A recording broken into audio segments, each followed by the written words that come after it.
Hello everyone, we are live. Welcome to the workbench for Let's Build, the show where everything can go wrong and failure is always an option. I hope you are all well this evening.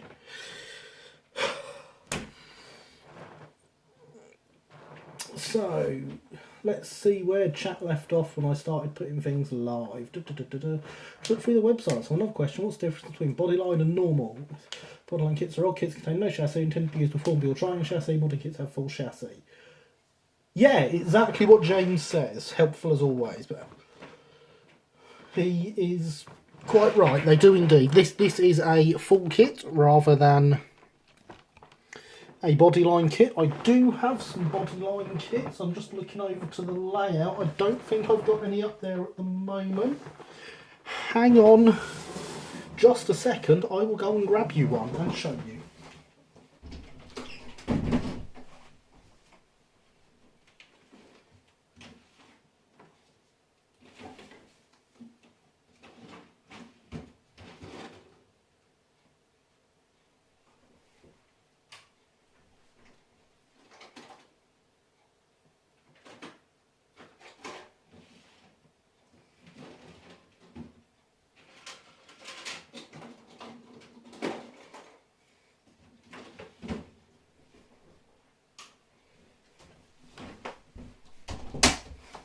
Okay, and I am back. So here we have an E5, which was a bodyline kit. This is one of the original wheels kits, which they're identical, but Southeast and Finecast have tweaked them a little bit since taking over the range. And so this kit is fitted with a Hornby 00 chassis, which saves all the work of actually motorising it yourself, because, you know, that was all done by Hornby 00. All I've done on here is build the body. Obviously it's got a basic paint job on it at the moment, got a lot more to do to this one still, but that is the bodyline kits. Whereas what we have here is the full Southeastern Finecast kit, which comes with a lot of paperwork, kits for pickups,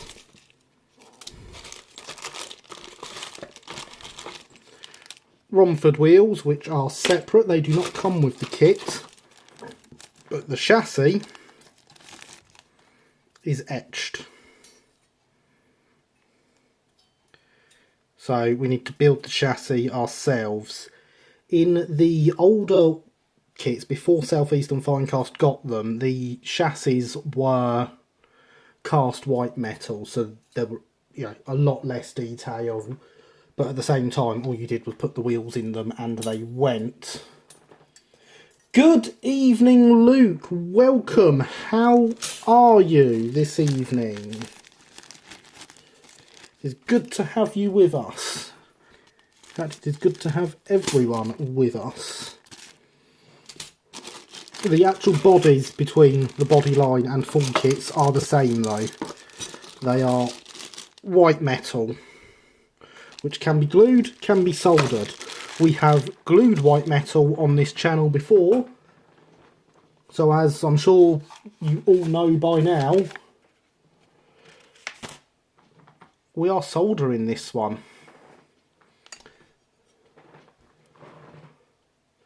Welcome, Christopher. Oh, a master model maker on YouTube. Can you direct me to them, please? I could use with a few tips.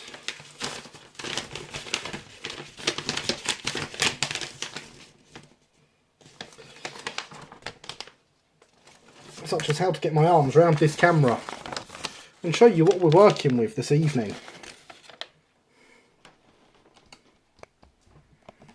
God, this is much easier since being able to move the camera. There is tonight's kit. Doesn't look complicated at all, does it? I'm glad you think so, because it's clearly very, very simple. Don't worry, there's an equally not complicated exploding diagram of the chassis as well for us to work with when we get to that point. Oh, and lots of text, just in case you don't want to read off the exploded diagrams.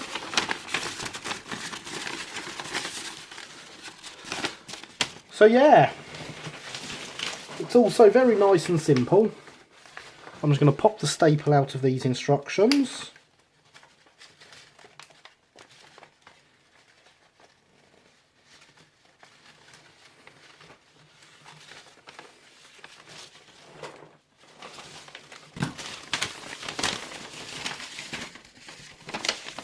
And of course I am going to pin them up on my pin board. That is after all what it is there for.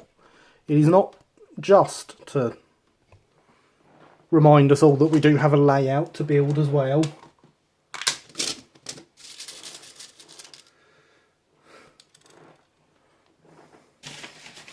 Although of course we do also have a layout to build. Don't forget that, stream. I've actually been talking about that with its former owner today. Sent me a message and asked how the build was going.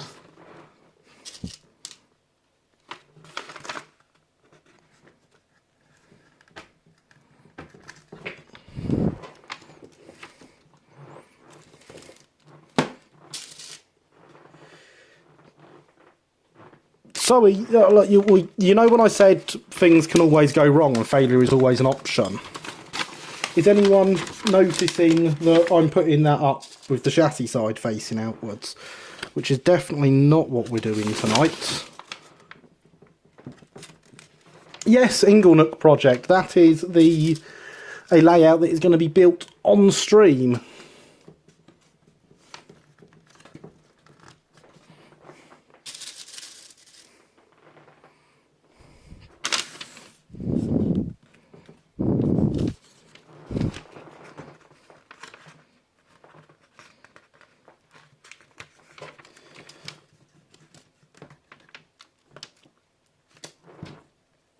Mr. Host, as the people here watch myself as well, can I make a singular quick announcement, please? You can indeed. Go ahead and make said announcement. I do not mind at all.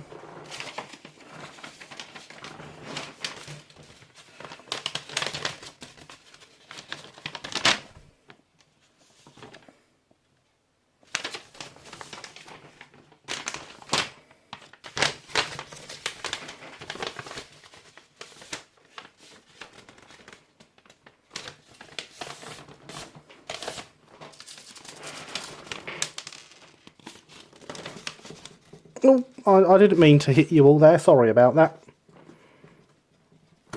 And yes, I do consider the camera to be you lot.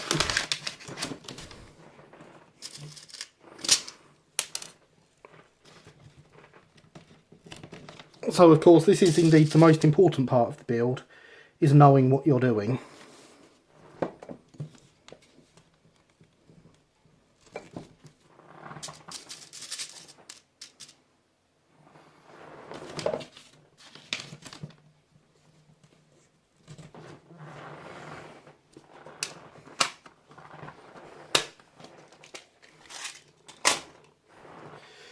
So, as Alex pointed out, he said he's very confident that we're not going to ruin a perfectly good kit this evening. And I would like to agree with him. We are definitely not going to ruin a perfectly good kit this evening with my Whitemetal soldering ability. And the reason for that is this little disclaimer down here that says you can order replacement parts. So, yeah. Literally just for a handling charge and return postage. You don't even have to pay for the return part. It's great fun. So, important things to have for Whitemetal soldering include a temperature control soldering iron. Because Whitemetal will be ruining a poor kit instead. No, no, no, no, no. No poor kits here, James. So yes, Whitemetal has a very low melting point, which is why a lot of people do not like working with it when it comes to soldering. I've never had a problem, and I'm always happy to go with it. You also, there's my regular solder, we don't want that. Oh, there's another pin. I really dropped them everywhere, didn't I? I'm sure I only dropped 2. I've picked up 3 now. Electrical tape for when we're doing electrics. But we do have low melt, 70-degree Whitemetal solder. So that we can keep the iron turned down low and not melt the kit. At least that's the theory. We will still be using our flux, because flux helps everything run better. We've got the solder remover if needed, but honestly I don't see that being an issue. But with the amount of this there is, I really don't want to waste any.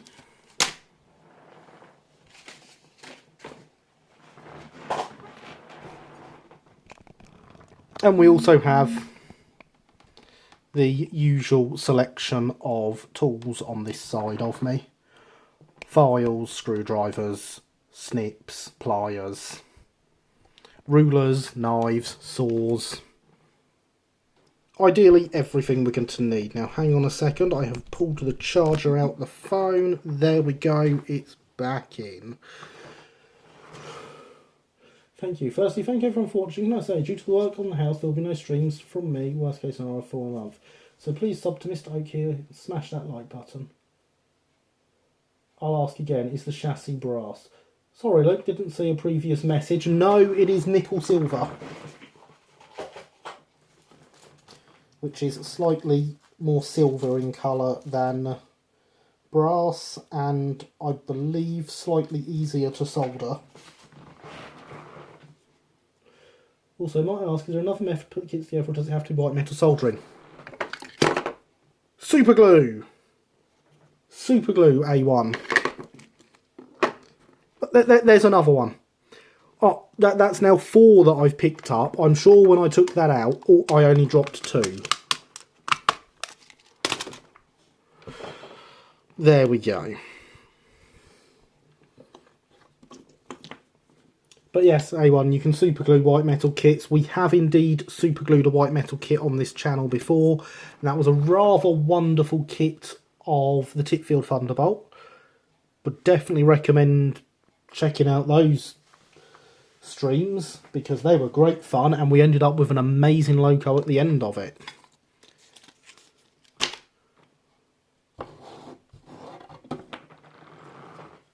Hello Max, hello Lady Alex, welcome to the stream. How are we this evening?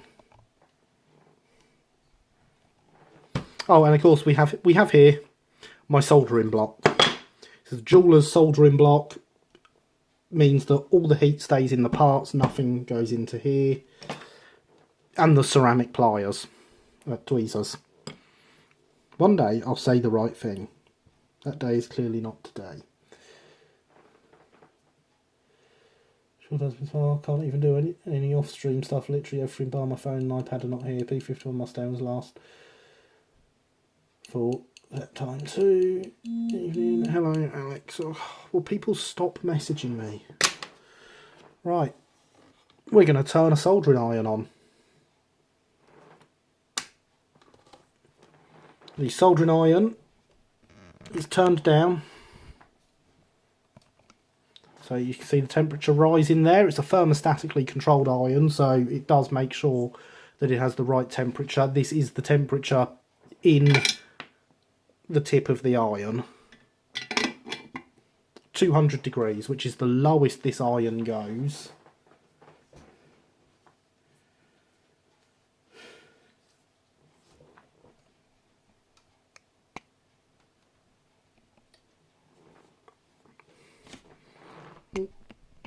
And I've knocked the charger out again. We really don't want the stream cutting out halfway through, do we?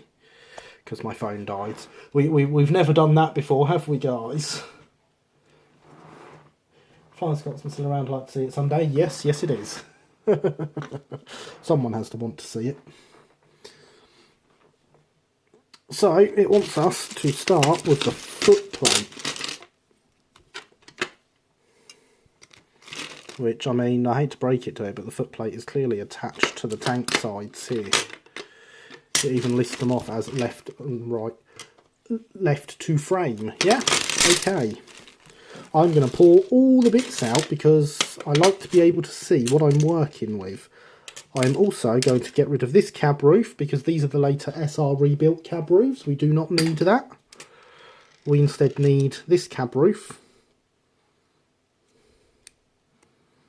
which slots together as two pieces and of course will be soldered. Of course, and as you can see, it does not quite slot together as it is. It needs some fettling. There we go. So that is the cab roof we will be using. There are other small parts that are a choice in this kit. So when you are working on a kit, always make sure you have photos of what you actually want to model so that you know you are using the right options.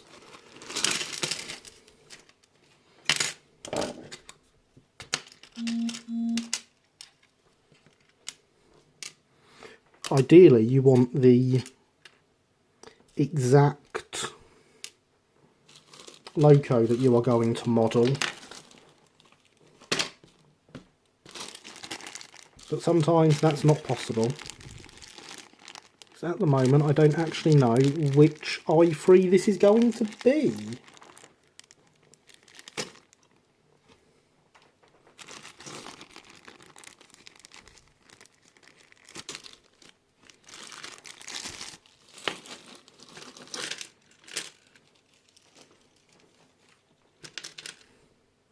That is the dome we want, which is round topped. There will also be a flat topped dome somewhere, which we don't want. Ah yes, I'm starting to see some of these bits and remember things now. This safety valve, for example, is off a Bachmann E4. The reason for that is the safety valve from this kit is on my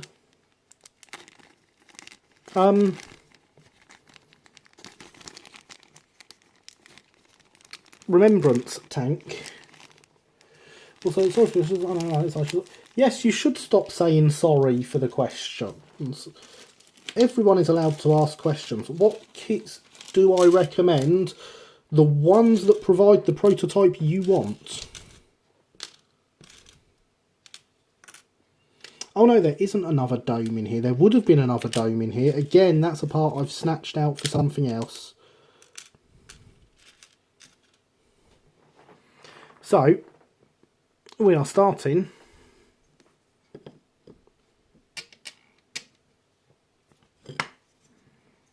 as it says in the instructions by building up the frames. Now, Southeastern Finecast being rather good kits, you know, there is some fettling needed because it's a kit, they all need it. There is just a tiny, tiny bit of flash just inside there that needs filing off, and that should fit together quite easily.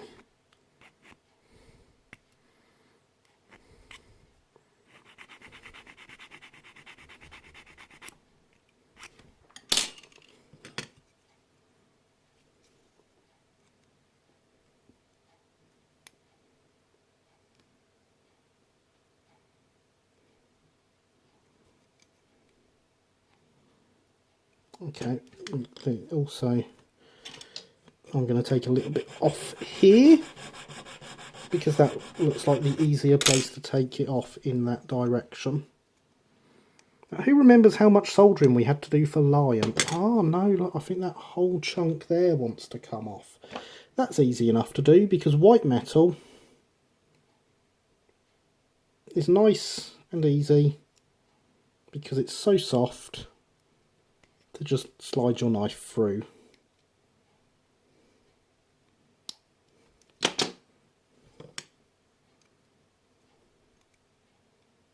Yes, that's what it wanted, is that to come off. And that is, those two parts fit together beautifully. Everything is straight, everything is nicely aligned. So when soldering, we always want to work on the face that you can't see.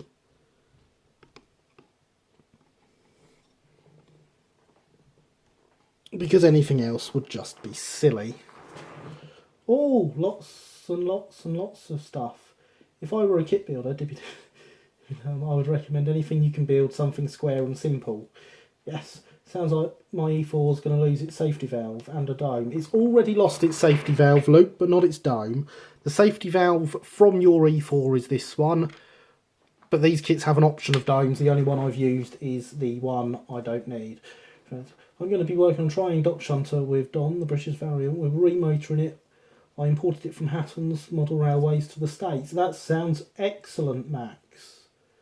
Follow the cardinal rule of having prototype photo, very least details of the specific item you want to follow. So if it's logo, any boiler, furniture, change, fitting. Good evening, Lily. Welcome. How are you this evening? Agree to prototype photos, unless you're stupid and decide to model the 1840s, but no one would be dumb enough to do that. No, they wouldn't, Alex. Not a chance. Should be building that early if we're willing to black. Got $100 worth of marketing track saved from the hobby shop, so I'm excited to pick it up soon. Use club track. Working from dodgy 1840 situation does allow more interpretation. Lots going on in chat. Yes. Prototype photos are important. Always have one somewhere nearby. Usually it would be on the pin board, but since I'm using that for the instructions, it is above the pin board, held up with blue tack. So, modding the 1840s would be splendid if challenging. I'm okay, thanks. Been poking around with my old Lone Star stuff. I think 1860s would be more interesting. It's James, it really is. Yes, more signalling. That did look quite interesting what you were doing with that, Linny. So I'm just putting some flux on the areas we are going to apply solder.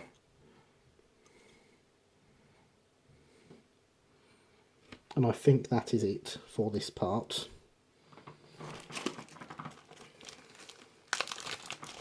Almost all the British stuff was straight copies of Triangle stuff.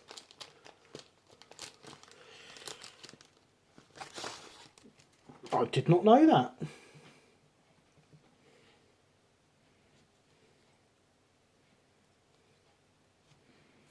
Here's the one I have already used a bit of, so we'll start with that one. Sounds like Gary solved the delay problem with chat. Does it? I'm glad about that. It could be because Streamlabs had an update earlier. Maybe there's less delay built into this version by default, but I haven't actually touched any settings. So we have a hot soldering iron. We have very low melt metal. As I say, it's turned down as low as it can go, but we still want to get in there quick. As you can see, this solder melts very quickly on the iron.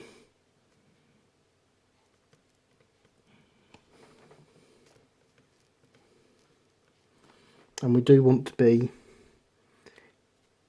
in and out off the kit as quick as we can so that we're not damaging anything.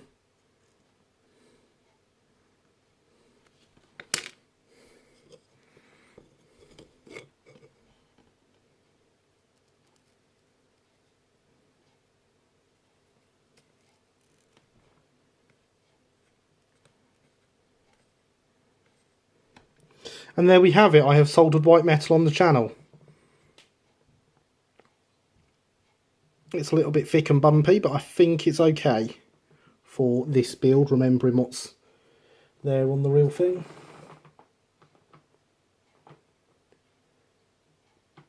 no such thing as too much flux. True. And you write it down into the company as well, except for the A4, which was nicked from Dublo. Delay does seem less tonight, that's good. If the flux comes up to the ceiling, maybe a teeny bit too much. So North Star Productions, nevertheless, nice stuff. Woo. Yes, woo indeed. Whitemetal has been soldered. Proof that anyone can do anything, because trust me, if I can do it, so can any of you. Blade side right. And so we want this side onto this part in exactly the same way.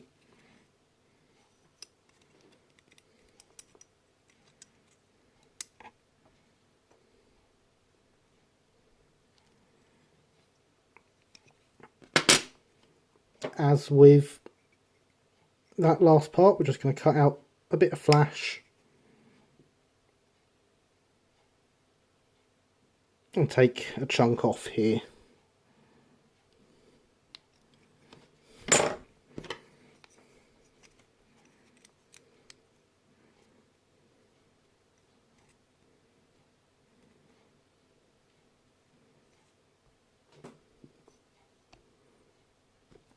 Still not quite enough. Okay, where's that file? There it is.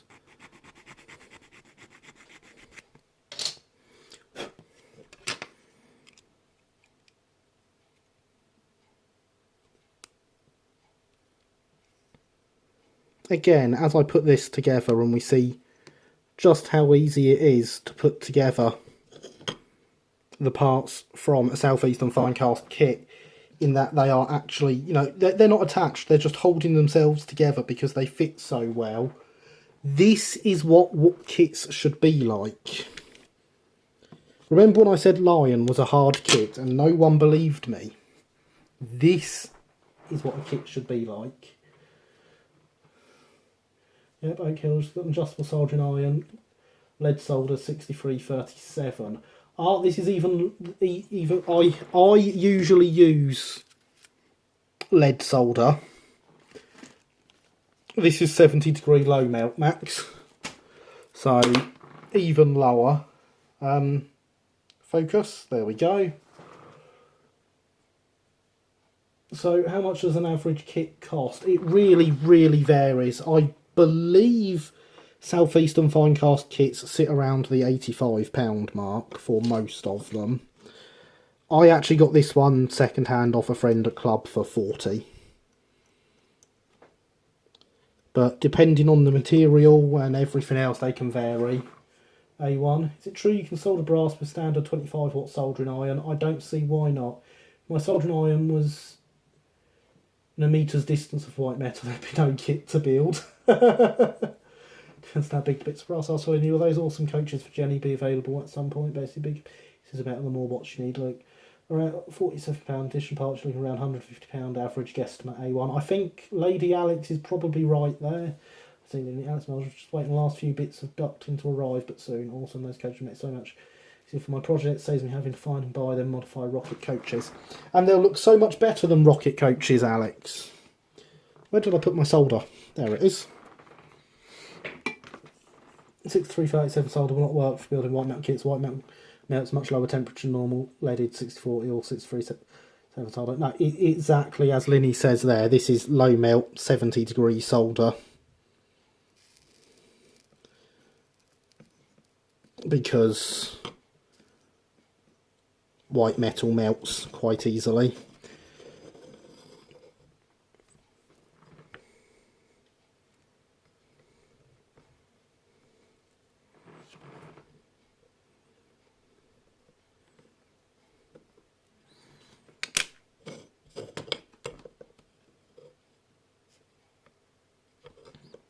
Would I not be correct, Linny, in saying that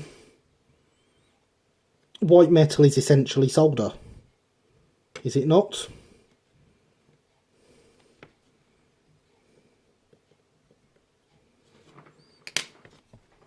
Or some types of it are. This is awkward. The cable's coming in right underneath the arm that sticks out the front of the camera. Assemble cylinder unit front and centre and rear. Because of course you need 3 separate parts there. I can see what they are. They are these round parts, which are the front and rear, and also this part here, which does need a hole drilling through it. Of course, being late at night and having neighbours, we are not drilling anything.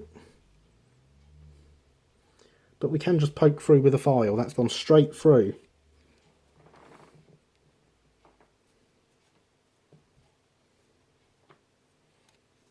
Okay, Lily, ultimately you could super glue white metal. I'd recommend epoxy over super glue. It gives more time to adjust and can be used to fill gaps. Yep. You can use white metal scraps for soldering. There we go.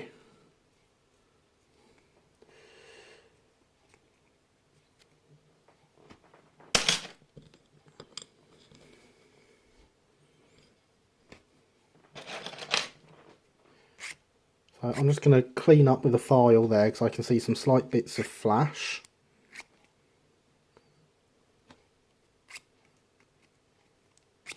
Unfortunately, these bits of flash will not save the universe.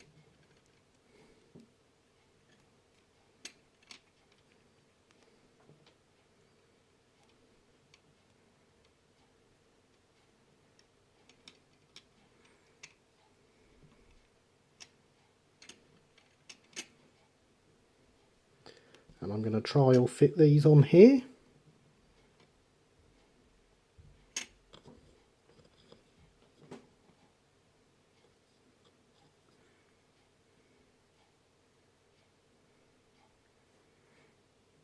That these will sit down below the boiler. The boiler sits across them like that. So on this we want to solder in the middle here. White metal can be many different things, usually tin based with some lead, so similar to solder, but usually other metals too. Lead, antimony, copper and tin are the main components. I never knew copper was a component. Interesting, especially why it explains why it's so soft. Yeah, I never knew copper was a component to white metal. Well, to be fair, I've asked people what white metal is before and never got a straight answer other than an alloy. So, well, yes, I know it's an alloy.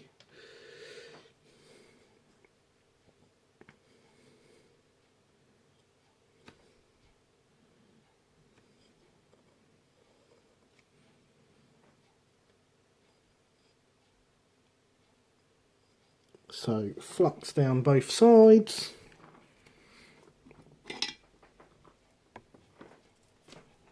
Solder.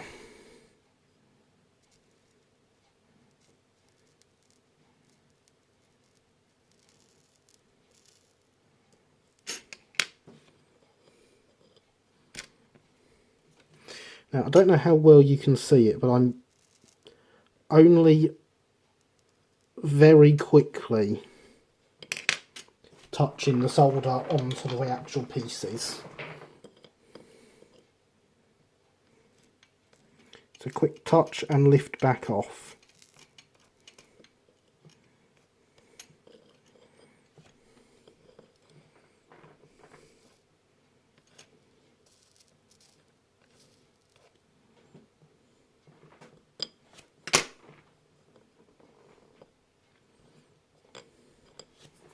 And there we go.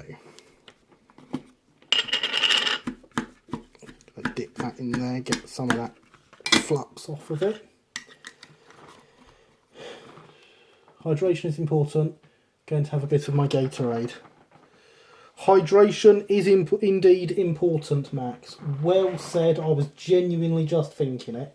White metal's the name for whole family of alloys. Ooh, hydration time. I really love the signal system you have made. Well said, Christopher. It's very good, isn't it? Well, I'm looking forward to Linny teaching me how signalling works one day. They have tried.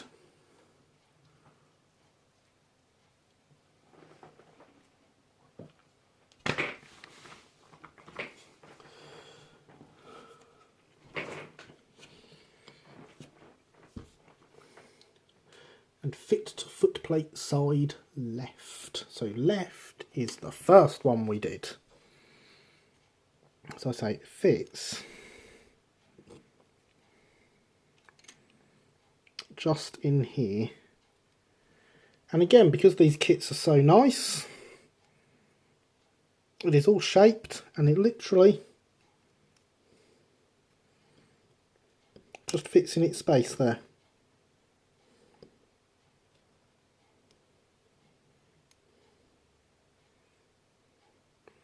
Focus please, there we go. So it just literally fits together.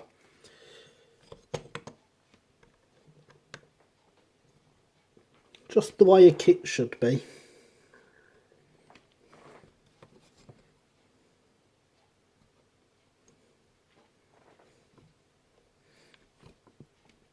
And I know there's some of you out there who defended the Lion kit, saying, oh, it doesn't look that bad, it looks like it's not too much work. Do you feel silly yet? Because you should.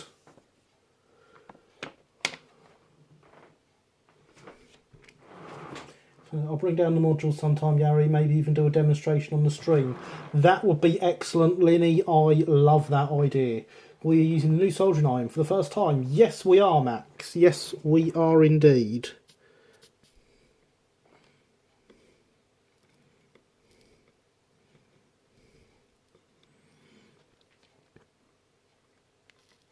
This is the first time the soldering iron supplied to me by an anonymous patron has been used, at least on stream. Obviously it's been tested to make sure it works and stuff in advance, but not properly used.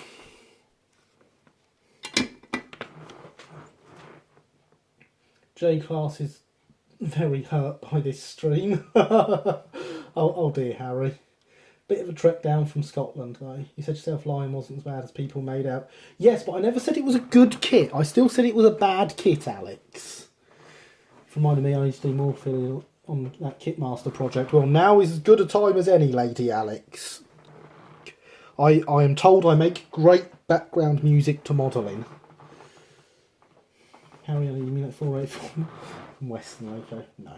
It might be a bit of a trek, Linny, but, you know, hitchhiking can be quite quick, and depending on who picks you up, interesting. Fit footplate left. Also add chassis front location, which is what? Where now? It's a number 8. I honestly cannot see what I'm looking for here on the exploded diagram. I often have this problem with exploded diagrams where it gives me a number and I look at the diagram and it's like, no, there's no number 8 there. See number 9? This is number 9. So this is going to be the bit we want next, and it goes that way up apparently.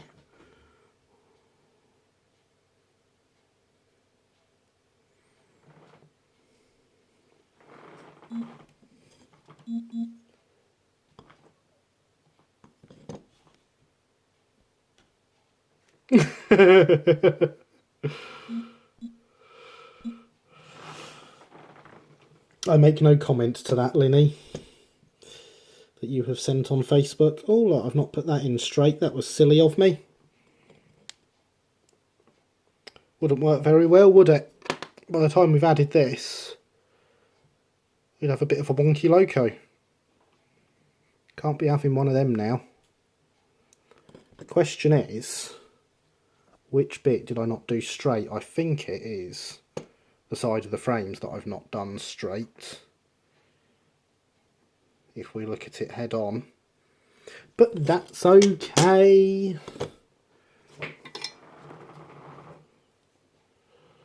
I'm messing up EM gauge conversions of a Hornby J50 right now.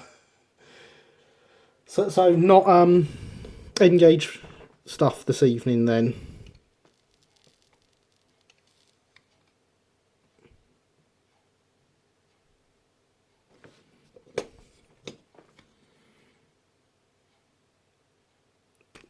That's a bit better. There we go, got it off.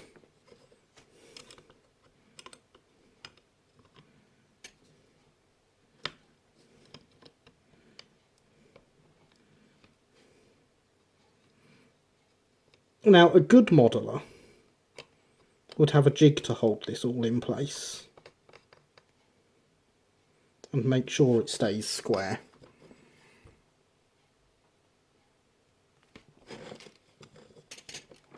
A better modeler would have noticed they could use their soldering brick for that.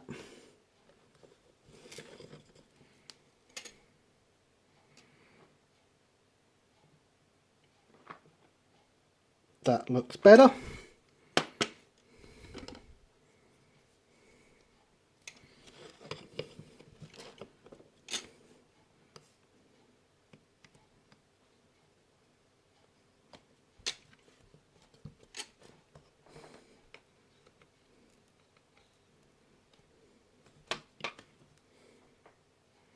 As does that.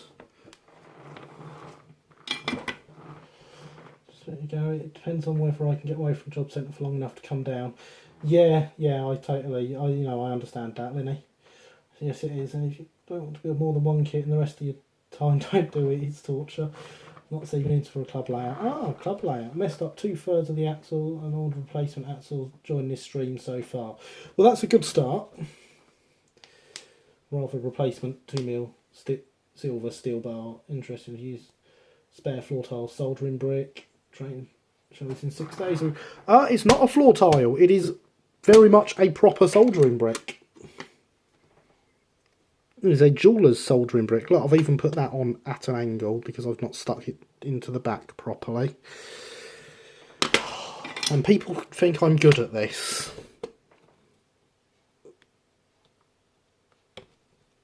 Fools.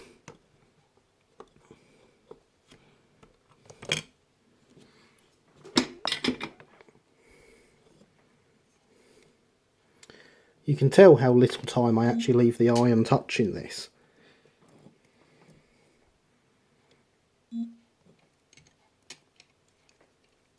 By the fact that I can still handle the white metal with my fingers whilst doing it.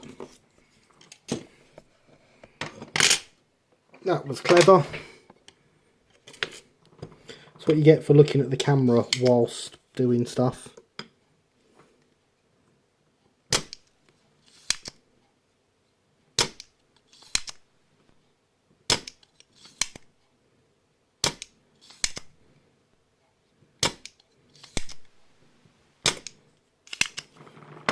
That was clever, wasn't it? Not just on that. Well, since I'm a broke boy, I'll try and buy one of the bodyline engines.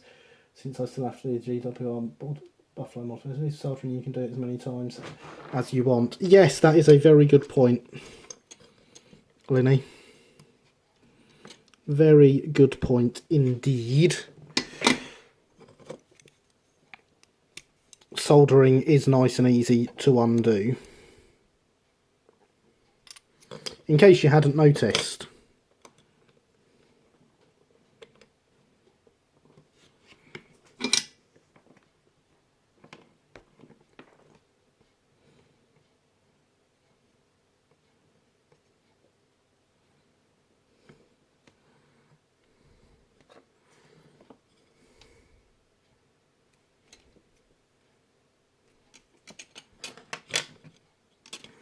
Like that as an example.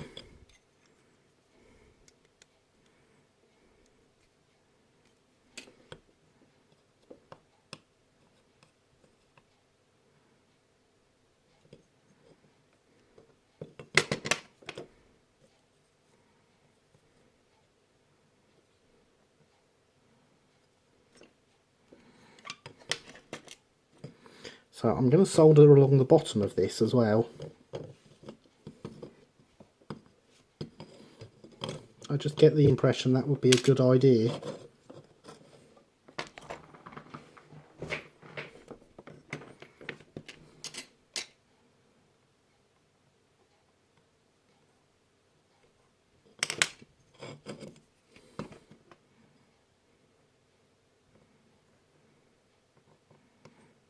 And now we see how that's not flowing quite so well. That's because I didn't use any flux. So it's a good example of why not to think, oh, I'll just do this quickly and not bother with flux. Flux is good.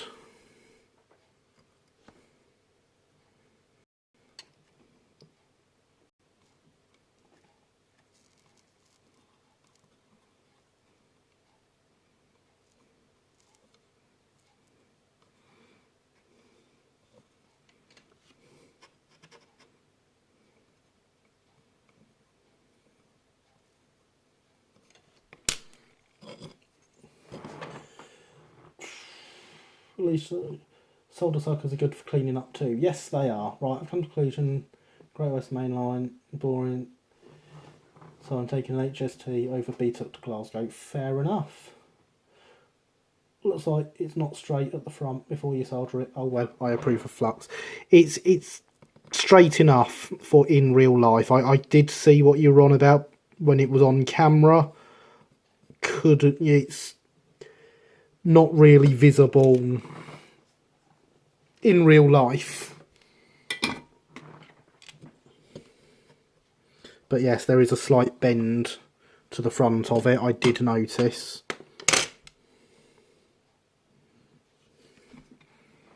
There's the sucker.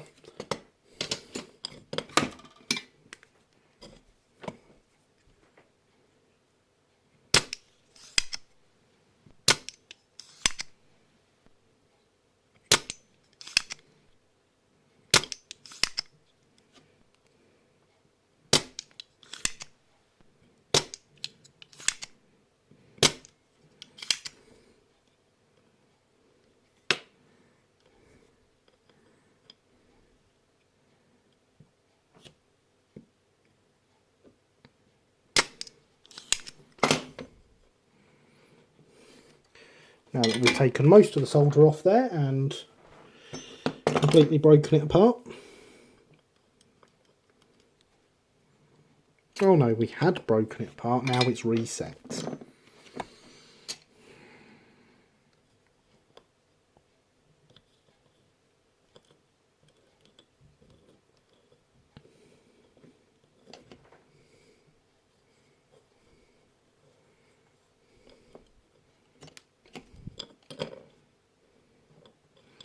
Oak Hill Model Railway would like to remind you, I have literally never claimed to be any good at this.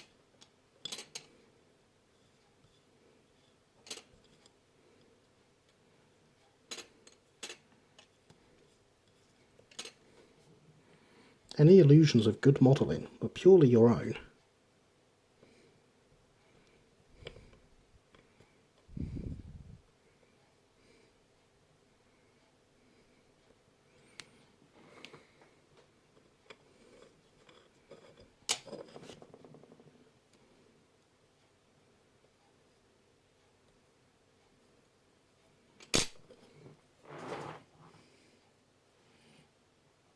Looks okay now. By the way, Alex, you have an AP base of bus pads. Soldering with Mr. T, that takes the sucker. No, I can't stand pacers, horrible things. What well said, Alex, they are indeed horrible, horrible things. Why would anyone want a pacer?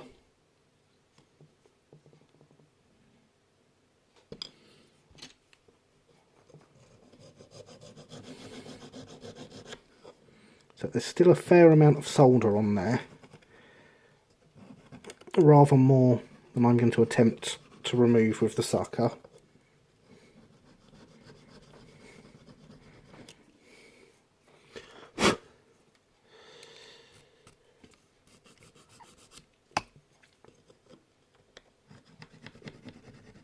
In the tone of Christopher's joke in there, I pity the fool that tries to remove that with a sucker. See, I can do bad jokes. I have to, I'm a dad.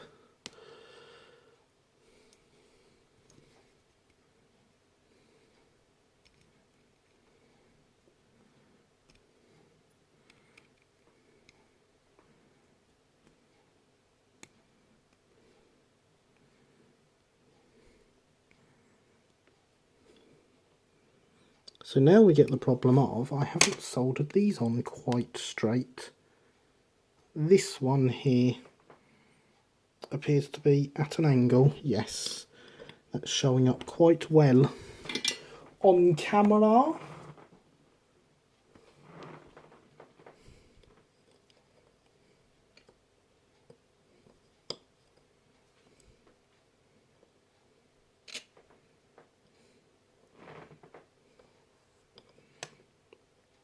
Which is certainly one of the advantages I found about streaming, is the amount of stuff that shows up on camera that you don't notice in real life.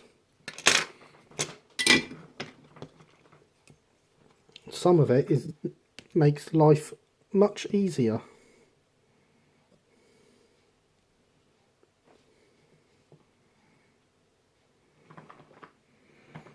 So I can sit here and look down the camera.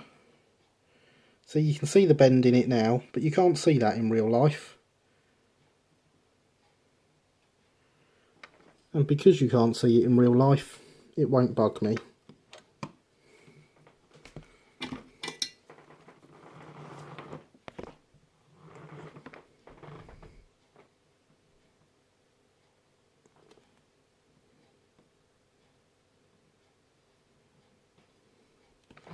I need to reflux that, don't I? Okay, I wonder how much work takes on based on glass too much. Not a dad, but I still make dad jokes. Is that a faux pas? No, no. It just means they won't be as dad as mine. Everyone should be allowed to make dad jokes. I just have to.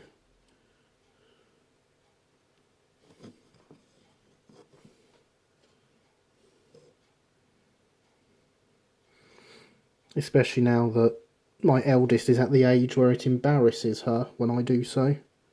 That means I have to do it more.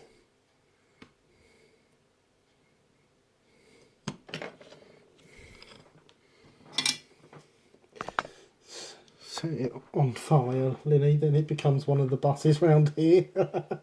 Pacers aren't all bad. Okay, yes they are. But I've many a memory going up Harriet Breathy or sometimes putting a foot on them and looking at the huge windows. Been down the East Coast Main Line in them once. That was... yes, I can imagine that being fun. That's the same definition of fun as I usually use.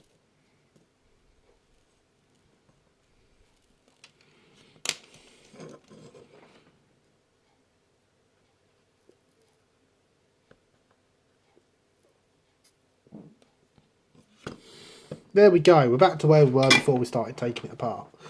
That was only 20 minutes ago. It's your duty to do it then, Mr. Host. Exactly, Christopher. Lily, how are you still alive after that? You deserve a bravery award. I still can't find anywhere on this diagram piece number 8, which is listed as chassis front location. So it's got to be somewhere around here. Since 9 is chassis rear location, I can only assume it is this screw, which does not have a number on it.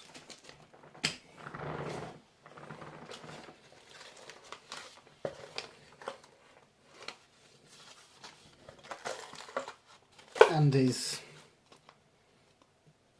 still in this bag here. Newcastle Moorhead is great. I got to drive steamroller that weekend. I think driving a steamroller makes up for it, yes. Interesting, flying down Transpennine route on one Leeds mates with Bradford interchange. £75 is bouncy.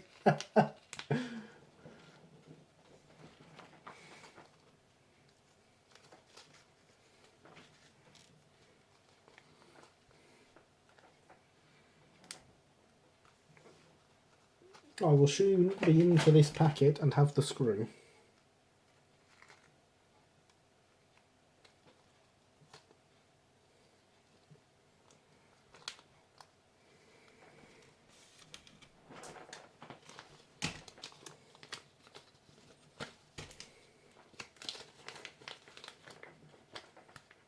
Screeching flanges, I bet.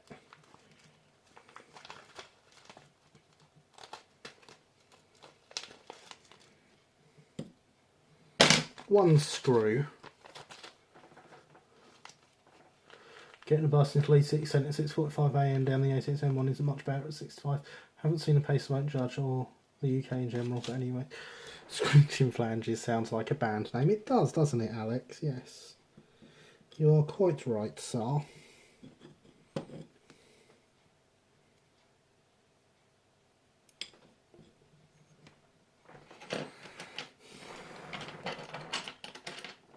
So, I now have my chassis and my screw, and it doesn't quite fit. So we're just going to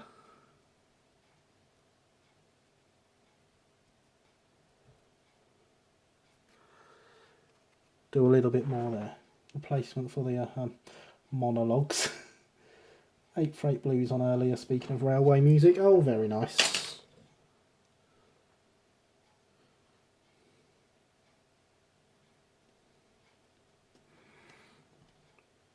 That seems better, nice tight fit.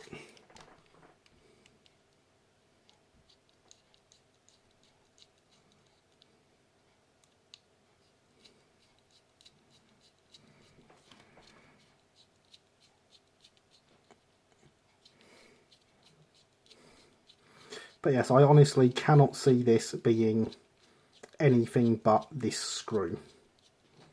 Because there's nothing on that sheet marked as 8. This screw isn't marked as 8. It is in the right place though.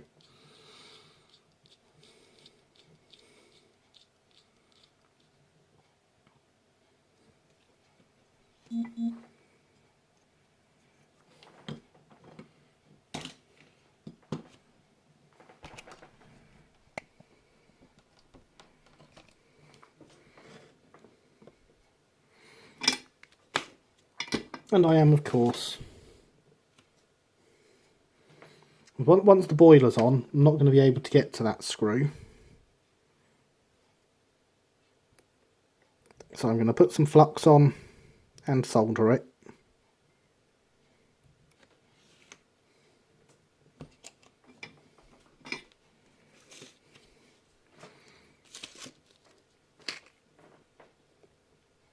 Which seems like the right thing for me to do at this moment in time.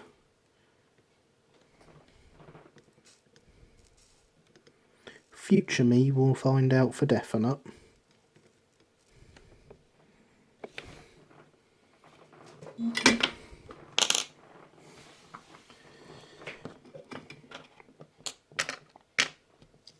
Right, so with that done, chassis relocation number 9 and the spectacle plate number 10. Front and rear, which is number 11, want adding. And again, these being nice kits, everything has locator tabs.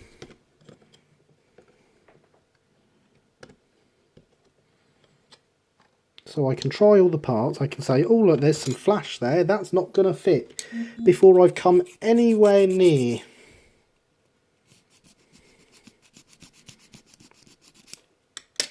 trying to put it all together.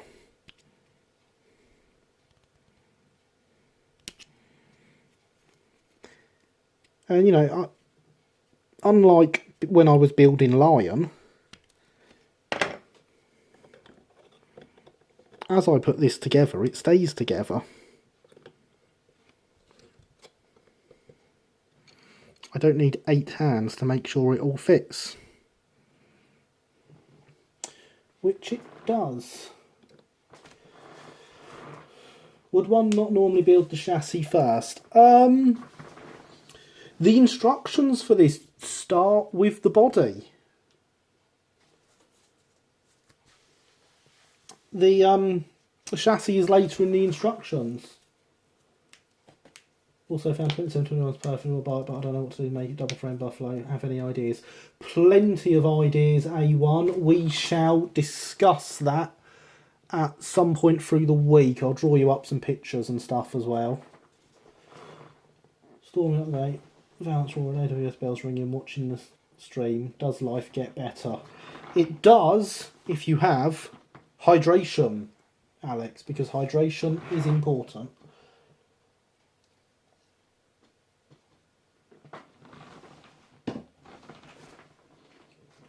I'd always build the chassis first, bugger the instructions.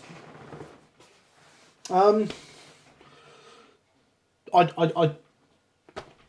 don't think the instructions have the appropriate hole, Alex. And with that, PG please. Chassis doesn't work or fit the body, what are you going to do? It's got an expensive static exhibit. If the chassis doesn't work or fit the body, I mean, in this case I'd be very surprised, but I personally will make adjustments. If there's any actual issues, I'll get on to Dave and say, oi, your chassis doesn't fit your body, I want a refund, and knowing him, he'll do it. But that's specific to this kit. What Lady Alex there is saying is a very good point.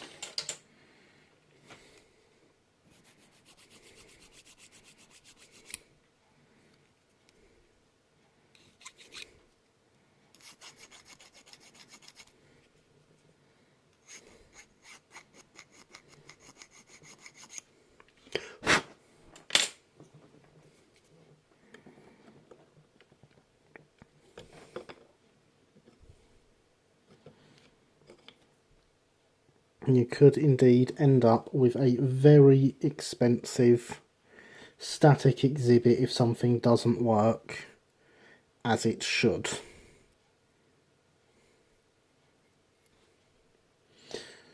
In which case, I'm assuming the NRM likes to build bodies first, because they've got plenty of static exhibits that will never run, and they're all quite expensive.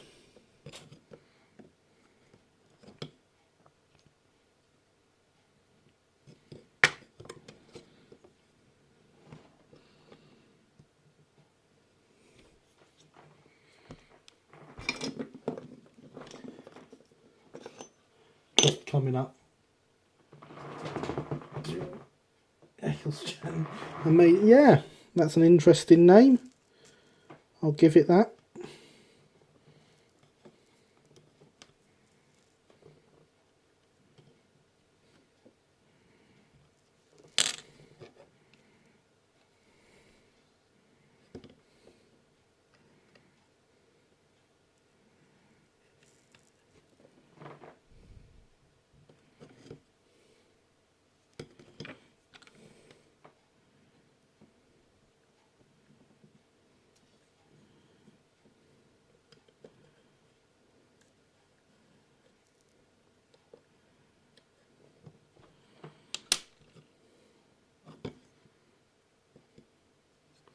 I've put that in upside down.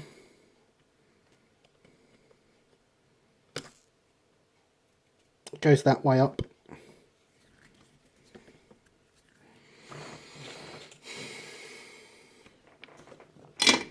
And I want to ream this hole out with the file.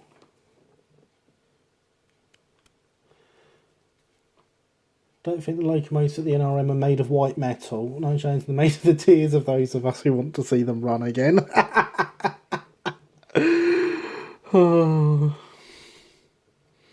I knew mentioning the NRM would get a response.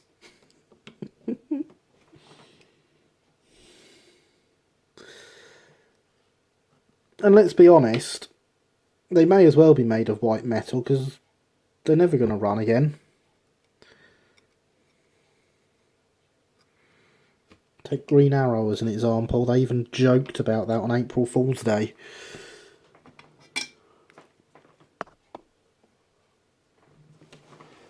Also stay 2721. That is perfect. Says no for O, but has two photos 2721 on the box. A lot of things on eBay get mislabeled A1.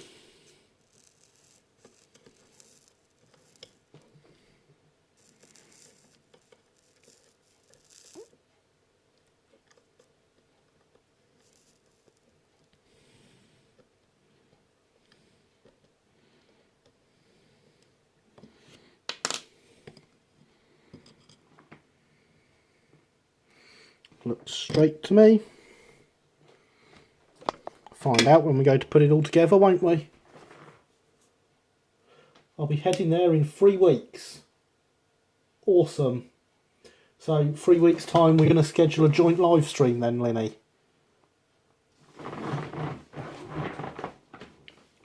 Bring things. Signals, obviously. Hydration, very important.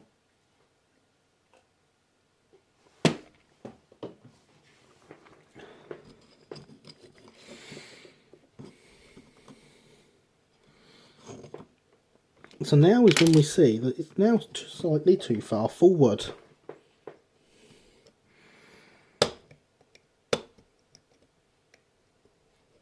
It is at times like this I would like to remind everyone of how I opened the stream today. The place where everything can go wrong, and failure is always an option. In fact, I said show, didn't I? The show where everything can go wrong.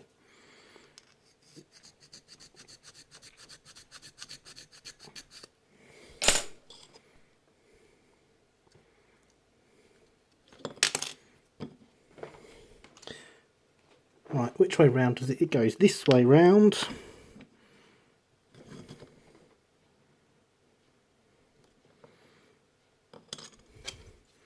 But I'm going to pop this through here first.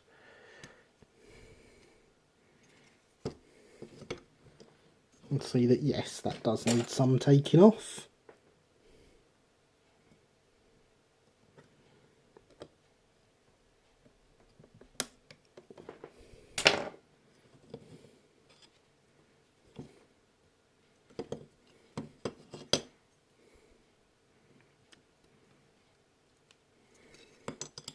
Test building is always important.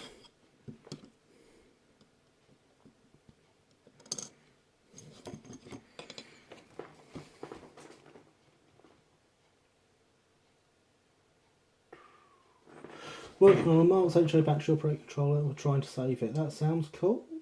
So my name for O27 stuff. Weird how the NRM deemed Green Arrow unrepairable, and yet the A1 SLT can build a loco from scratch. Oh no, I'm heading to the NRM in 3 weeks. Ah, shame.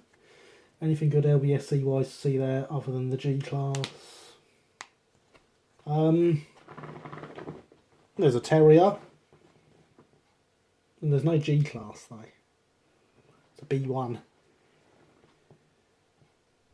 And worth money. They've got Box Hill, right? Yes, they've got Box Hill. Box Hill is apparently tucked away in a really dark, horrible corner at the moment though, Linny. Failure is always an option anywhere. There's a Terrier, I think. It's usually not a very good option. Shame no i3s were preserved. Yes, it is a shame. Not much LBSC I know, other than the models, which I think there are many in the warehouse. Trains on heard that repairing Green Arrows cost much more than building Tornado. We're going 2 days to give time around the warehouse. Can't need to go down. I went the other month, really enjoyed the library. Very often the case has just been routed onto slow at Lockerbie. B1 it is, yes, sorry. Well, Luke, you are wrong. Repairing Green Arrow would cost a lot more than building Tornado did, but the reason they don't want to do it is because it would essentially be a new build loco when it is done, because basically everything needs replacing, and they are a museum. They deal in heritage, so they want to preserve the heritage, which of course means not replacing every single bit and having an essentially new build locomotive. That would be against heritage. That is why Green Arrow shall not run, and is why eventually every locomotive they have will be deemed unworthy for repair and spend the rest of its life stuffed and mounted. As Linny is just saying, it's hard to keep up with chat and do all this.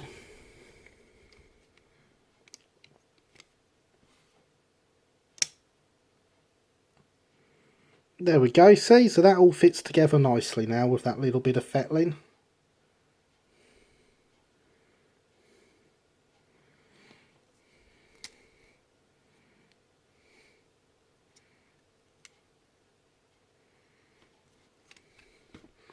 So now we want to add the back.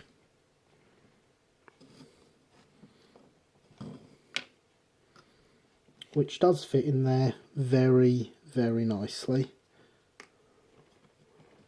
Where have I put it? There it is.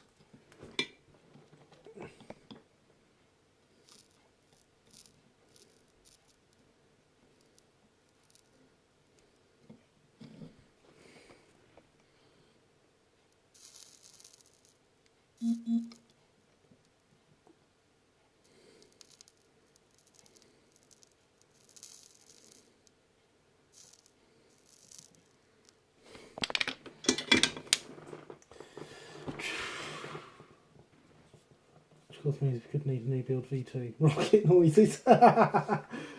Except Scotsman, that hideous Frankenstein's monster of money logo pick. Yeah, except Scotsman, obviously. Joking about the V2 rocket green arrow being a V1, not a V2. Stuff and mount everything, but have a new build replica for those which are revenue earning potential, Pacific, Atlantis, possibly quirky items. I should probably head to sleep soon. Okay, well, thank you for coming, Linny. Your presence has been much appreciated here. It's all fitting together, which is good. That's what we want. When set, add footplate side right, checking that it is square. Fix captive nut in chassis rear location, taking care not to get epoxy in the threads. Well, I won't be risking getting epoxy in the threads because I don't have any epoxy. That's not sitting in there, is it? No. It is if I do that.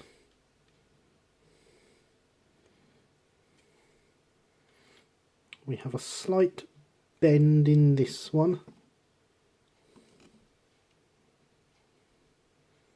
But I think it should be okay once it's soldered in place.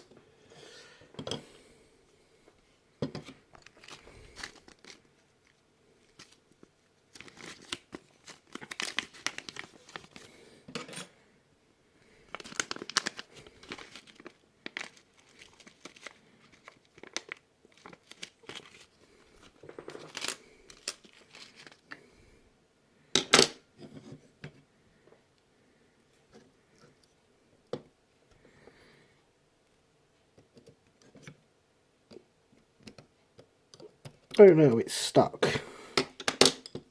There we go.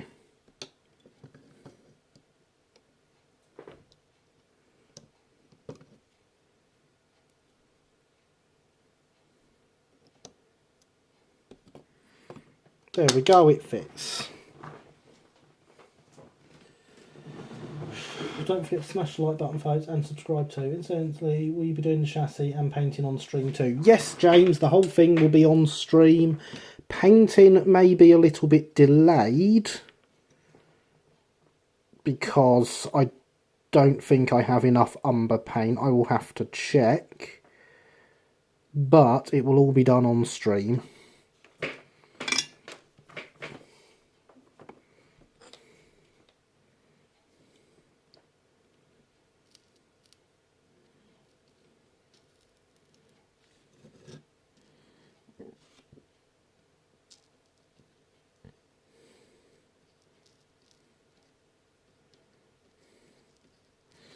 There we go, see?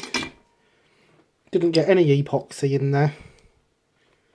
It's amazing that, isn't it?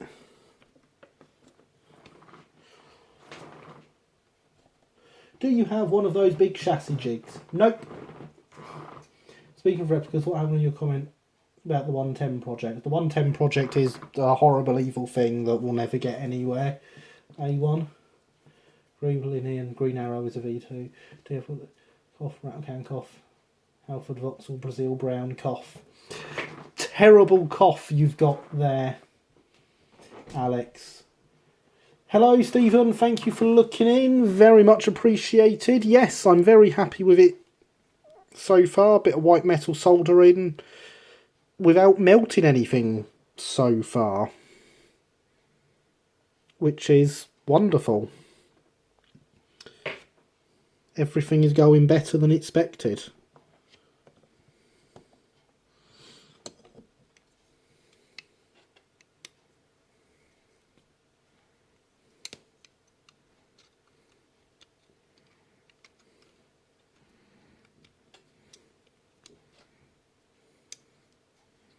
There we go, everything fits together wonderfully.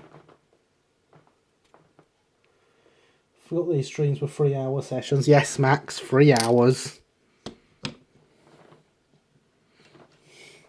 Just a wee one eye. Yeah, terrible cough there, Alex. To which, of course, my response is Phoenix. Always Phoenix.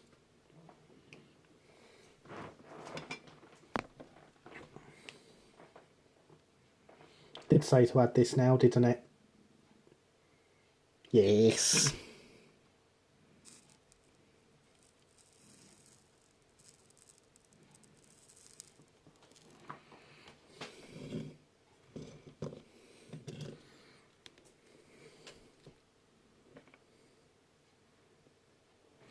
That's not in place properly.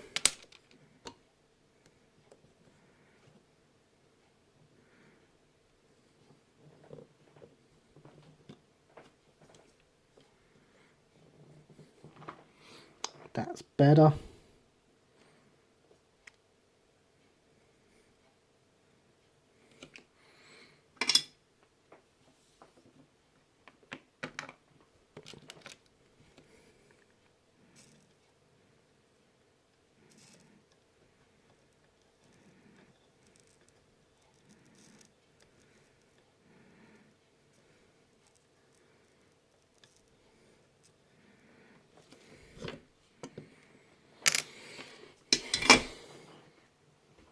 Don't jinx it, okay. I'll try not to jinx it, Matt. It's good paint, to be honest. I do quite like it. It dries a nice satin sheen. Bit thin paint, but it's nice to layer up. Good for weathering over too. Oh. Yeah, so I've grown to like my Phoenix paints. Applied either via airbrush or by regular brush. Hopefully we shall, before too long, get some airbrushing on stream.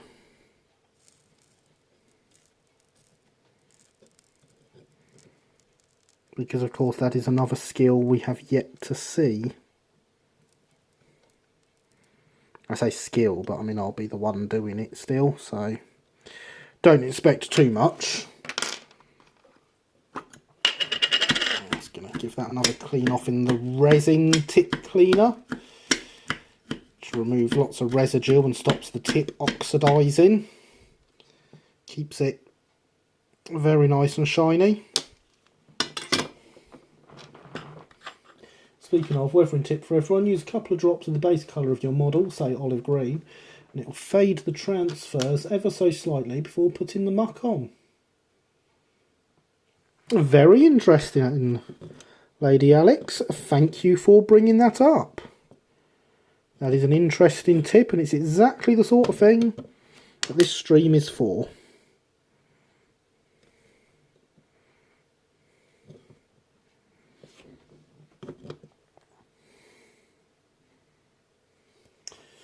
I approve of on-stream airbrushing. I'm glad you approve, James. It is the aim. I have most of a spray booth built. Have a couple of things left to buy for it.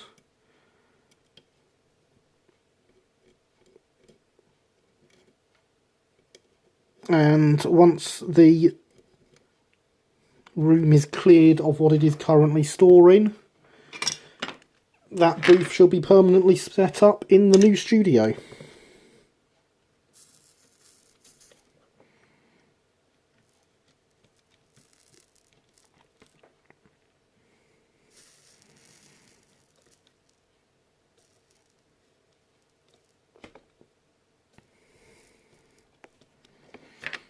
And with the fact that we can now move the camera, I will have it set up in a way that we can just spin the camera around and see it.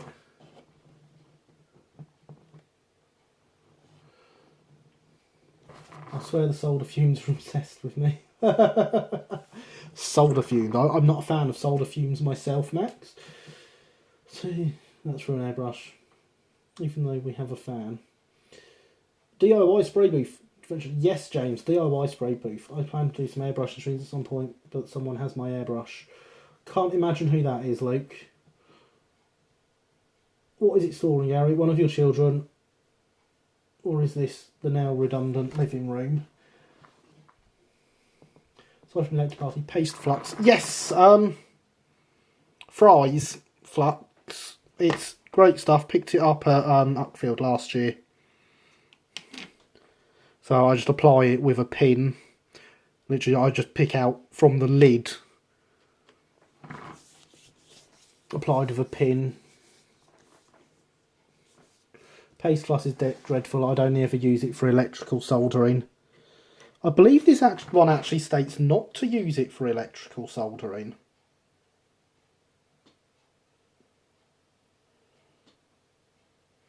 On the lid, maybe.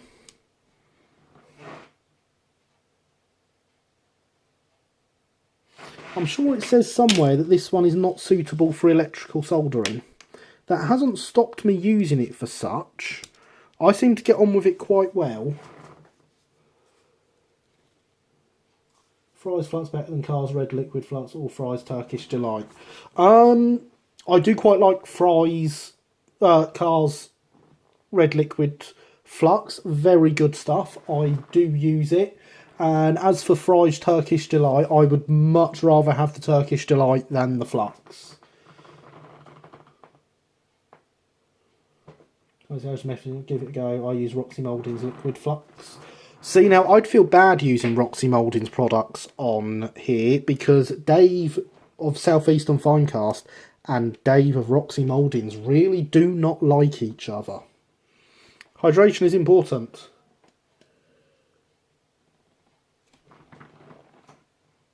Yes, I do have to say that every time I have a drink. I want you all to remember. Second conclusion of the night reached. With my skills, I am never taking a steam loco up, Peter.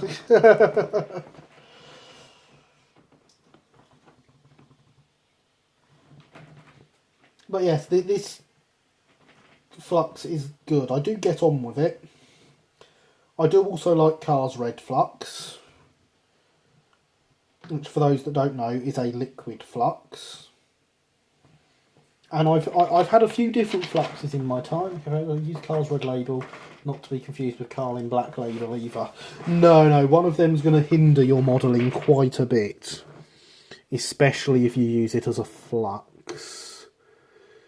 So, captive nuts, fit bunker rear and bunker top. Going to be looking like a locomotive soon.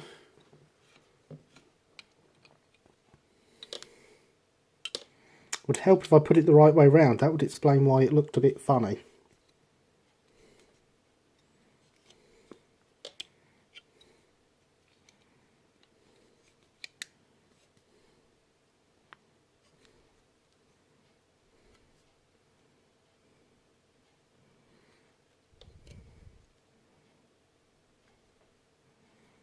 There we go, holding itself in quite nicely. And the bunker top, which is here, just sits down on top there. So we're going to put some solder up the insides of that, drop that back in because it's going to fall out when I turn it upside down.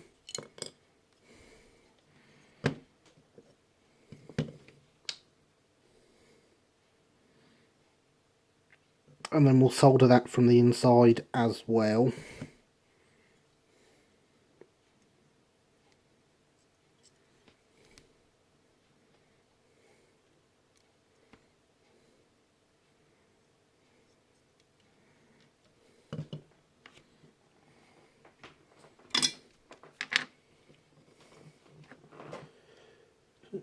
Crash the Daves, eh? Mrs. Compound, aka Beatrice.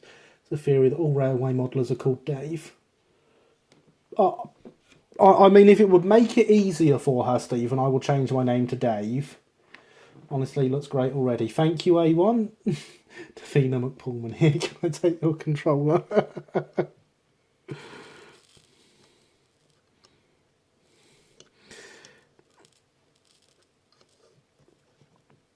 But yes, Southeastern Finecast Dave is Dave Ellis. And Roxy Mouldings is Dave Hammersley, and they do not get on at all. In fact, they hate each other. It makes it quite interesting at Uckfield sometimes, because we always have both of them down as traders, because they're both reasonably local to us.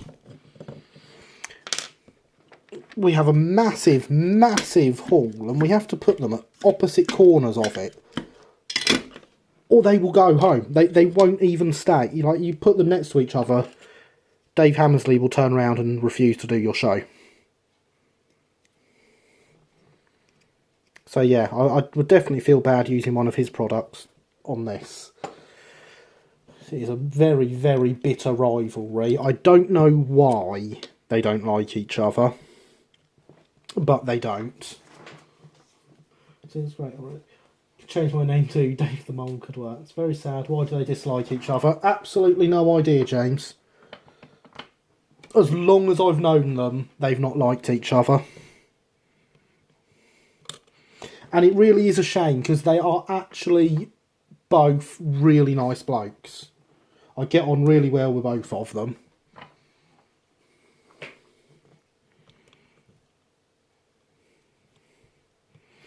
So I'm just going to put some blue tack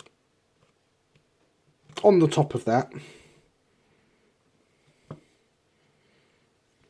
just to hold it in place, so I can apply some solder down the inside to hold it in.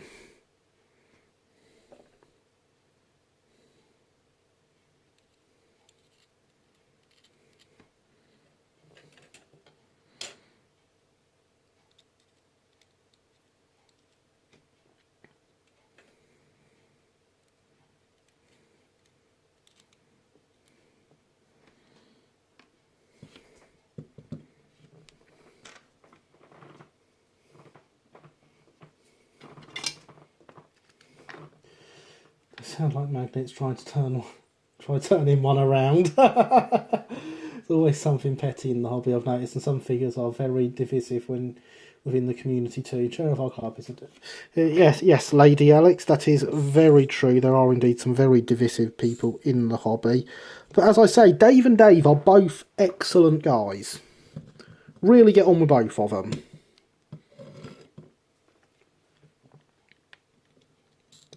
It's a real shame they don't get on with each other.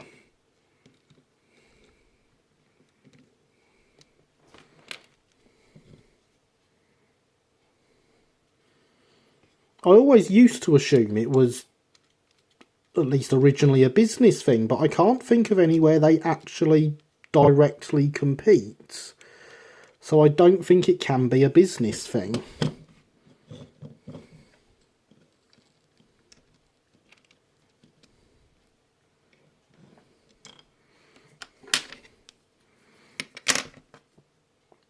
Most people at this point will just get another stick of solder out.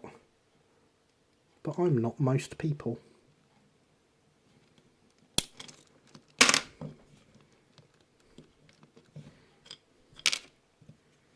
That kind of worked. I'm kind of impressed.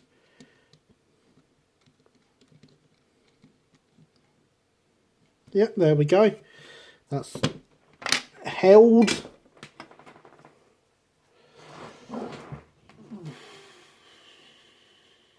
Gearboxes and motors, both of them sold Mashima.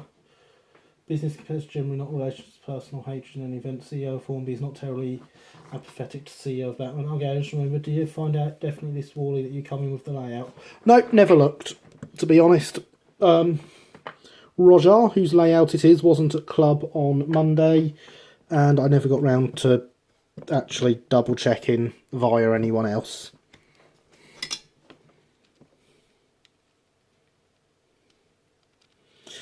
And you know what? I've just thought, we have 2 Daves at club.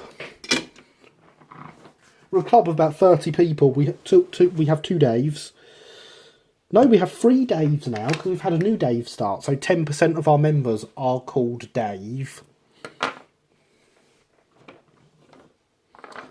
So, Stephen, I think your wife is on to something. Cylinder cover 14, footplate front 15, buffer beam 16. Okay, I see what they are on my sheet. That's nice. So we've got 14. We've got 15. And somewhere around here we must logically have 16. Probably something inane like Dave X took up half a foot of space with his stand that was meant to be mine. It could well be.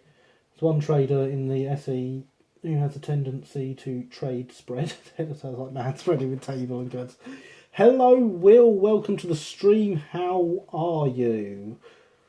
I had 3 Daves who are regulars at the shop.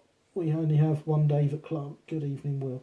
Yeah, Stephen, looking at chat and everything, I think we are confirming your wife's theory that all modelers are called Dave.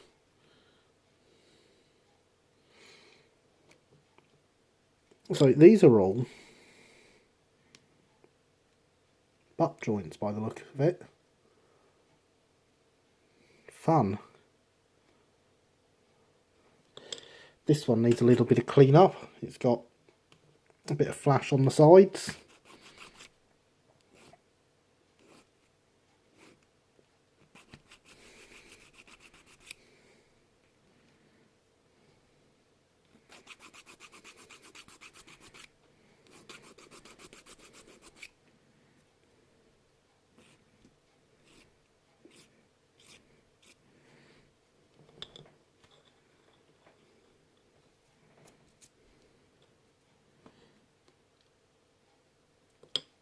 All these other parts look okay for flash.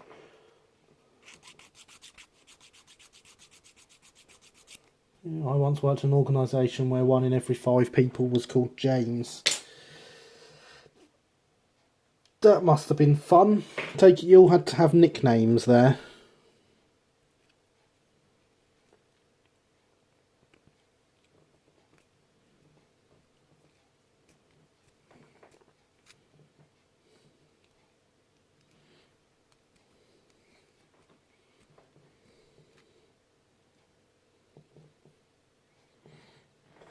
There we go, and that's just cleared that hole out as well.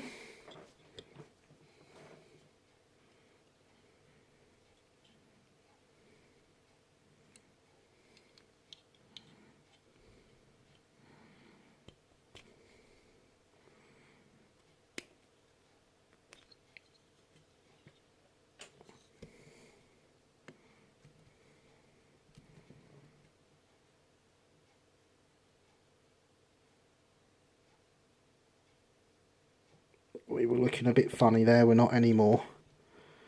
So that bit goes there.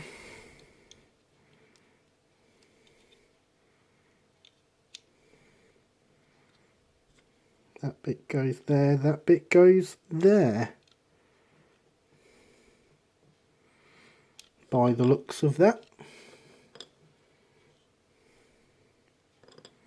Which means some of that solder we put on earlier needs to come off, because it is a bit too thick.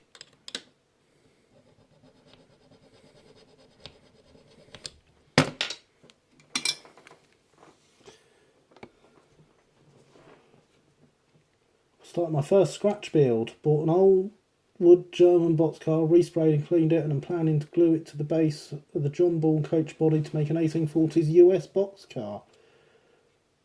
Excellent, Will. That sounds brilliant. If I recall correctly, surname initials were used. That would be, if they were all called Nick. My boys' primary school about 10 years ago, 1/3 of the mums were Jane.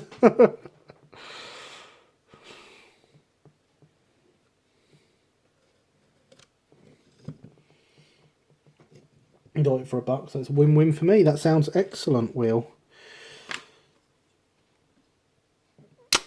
I mean, the thing about names is they can be quite irritating, especially if lots of people have the same one. At this point, I'd like to remind you I share a first name and a surname with a pop star. Has its advantages, mind. If you Google me if you Google me, you're not very likely to find me, because everyone seems to be more interested in this pop star bloke.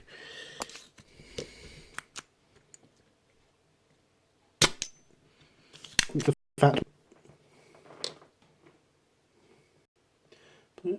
putting up beta, it's the decline gradients against her, but she's on time.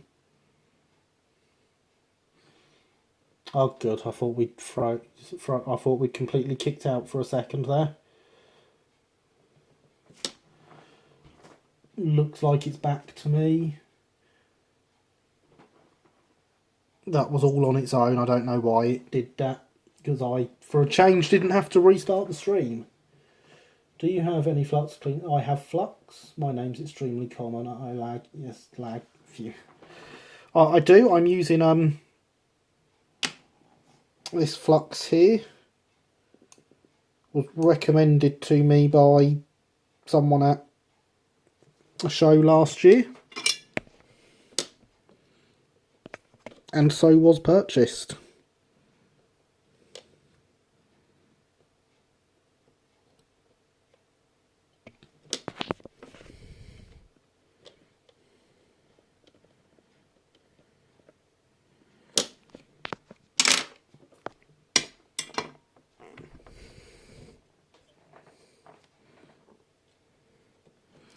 I honestly don't know how I'm going to get this bit back on.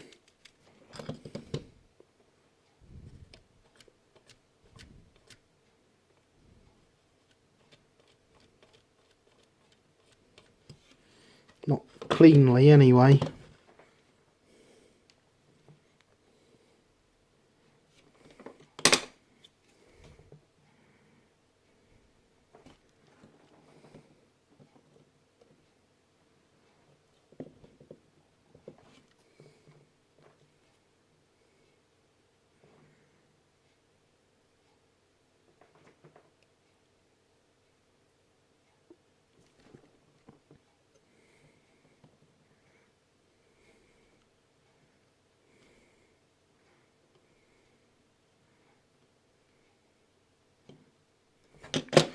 Right, it's on, but it's not very secure.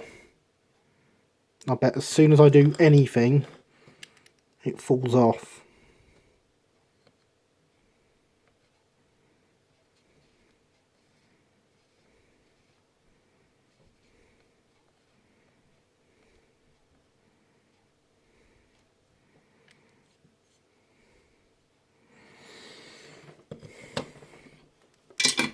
Okay, it's on. 3 other Alexes in my year at secondary school, and only one famous person with my full name I ever found worked at Rockstar Games. I appeared in the credits of GTA 3, Vice City and San Andreas. You helped make Grand Theft Auto games, Alex. Interesting, I did not know that. Hydration is important.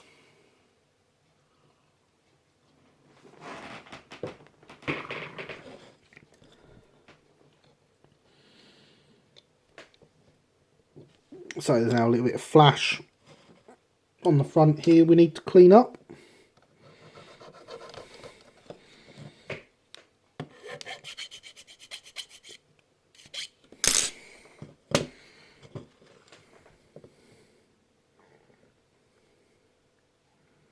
But as you can see, compared to our Lion, this kit is extremely easy.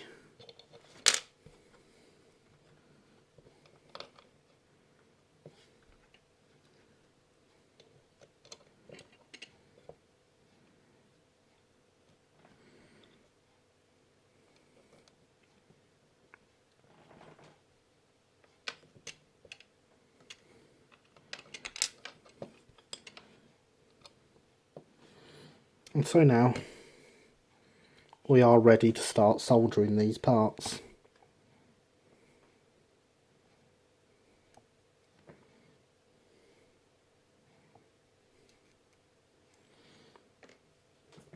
Jobs like this bit here are where my nice long bit of solder that we usually use comes in handy on the reel, because I can make it stand up where I want it. Don't think I did get a bit on there, so that's okay. It's held until I apply the soldering iron again. Yeah, thought so.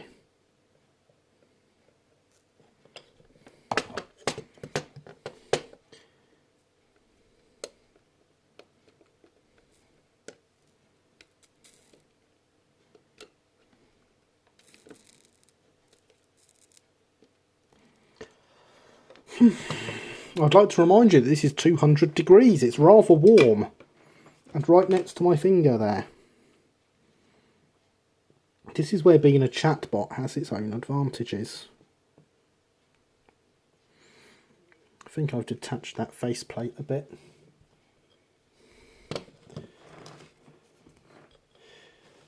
Oh, it's going together wonderfully. Have it together by 11 o'clock, gives me hope when I eventually get SECR F-Class from them. Yeah, it's all their kits are brilliant. I've never had problems with a Southeastern Finecast kit. Yeah, that has come forward.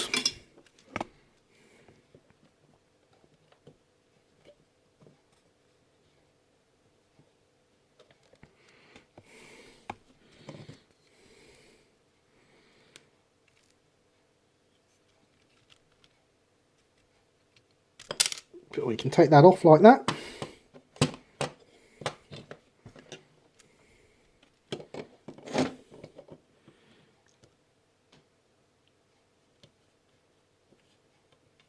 Use these to apply a little bit of pressure.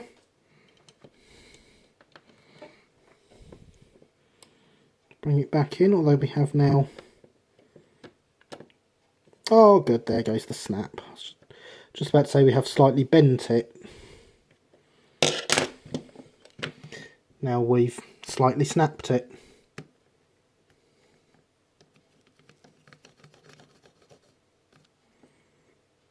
Never mind, it's in place now. You'll have it knacked together by 11 o'clock. Not quite, Luke. There's still a lot to do. Don't mean F, do I? I mean R. Oops. Honestly, I couldn't tell you the full range. I have a D from them.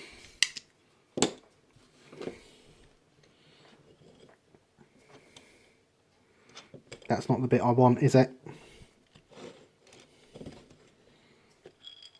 There's the bit I want.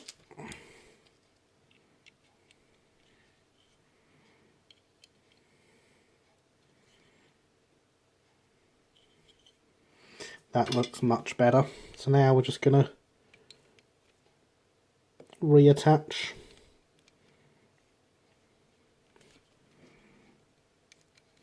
Solder to itself.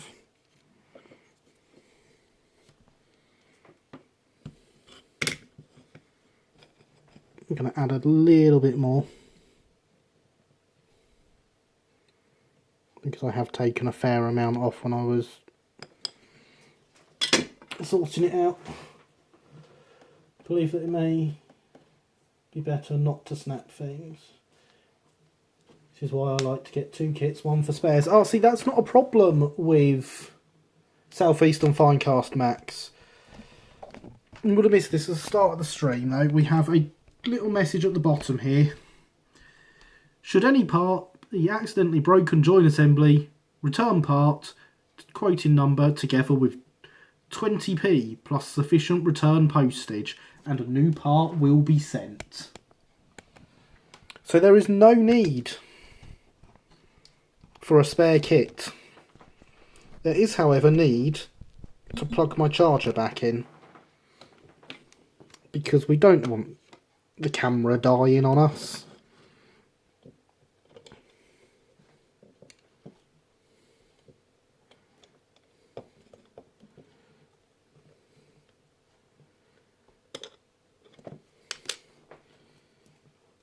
Right. 20p handling charge. That's insanely cheap for a handling charge, isn't it just? The thing is, I can't tell you how old exactly this kit is. I imagine that 20p handling charge has gone up a bit since then. Ah, this is... Okay, right. There's a lip on the bottom there that I'd not noticed that was pushing it out. That should sit in a bit better now. Maybe not completely perfect, but better. Definitely better.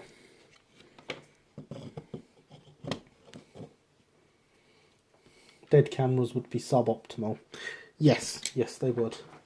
War Department USA tank is calling my name, but it's almost $110. Yeah, they're not cheap, are they? I have an old USA tank from Hornby in HO gauge.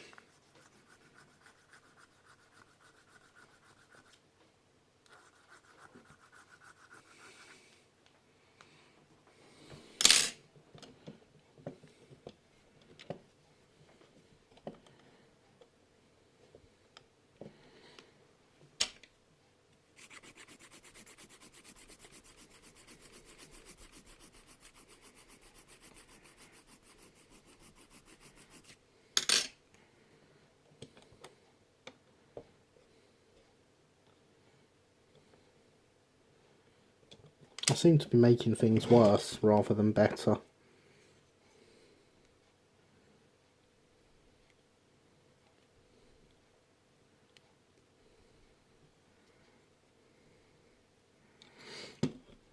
Which is awkward, to say the least.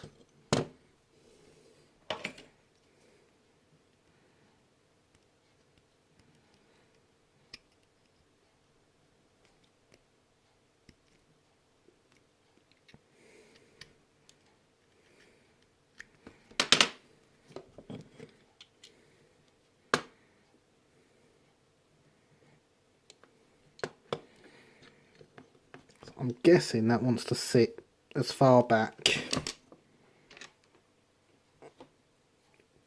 You see this one here, the lip comes down just in front of here. I'm guessing this one wants to go the same.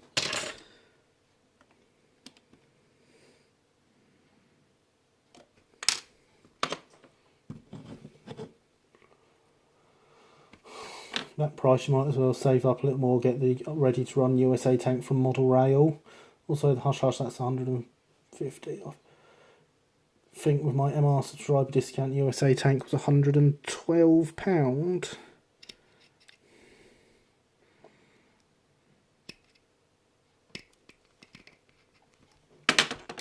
Are you still a Model Rail subscriber, Luke?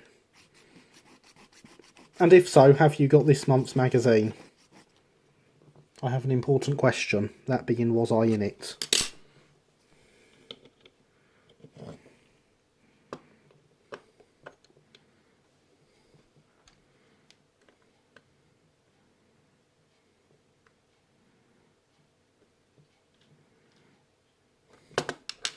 Right, I'm going to get some solder on here.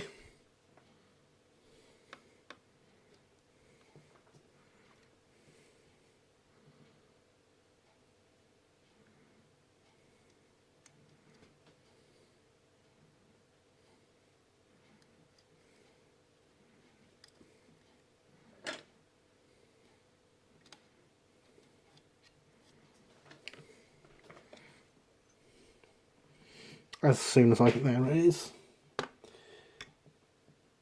Yes, I am, and probably, I think so. You're in Model Rail, I need to go and buy it. Can you check for me, Luke? Because I'm only buying it if it was there.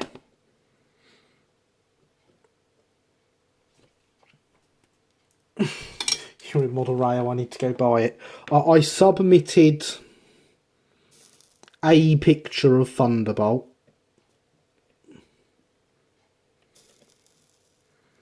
Nothing special.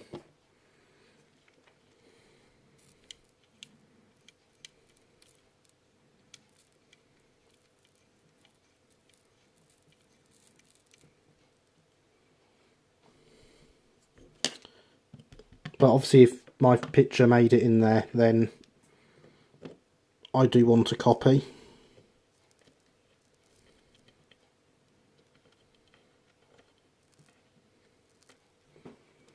I think I saw that.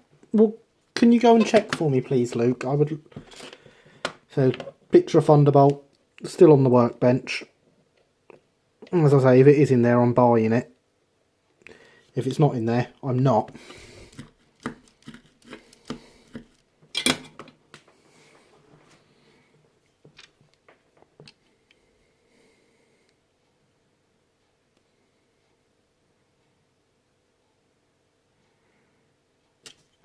Yes, I think we're okay now.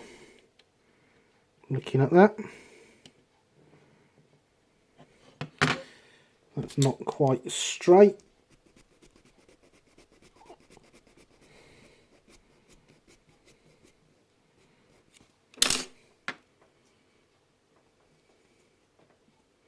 Oh yes, the modelling tweet, I remember now. That's the one, Alex.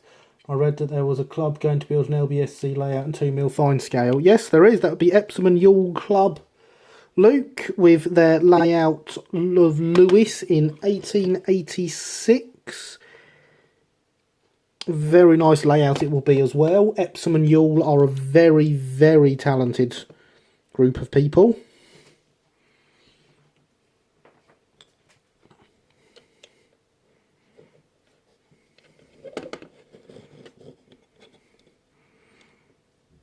I forgot their layout was in there this month,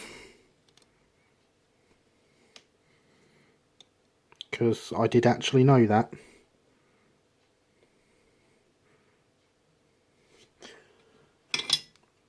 We have some association through joint memberships with Epsom and Yule Club, and so we occasionally go down to their club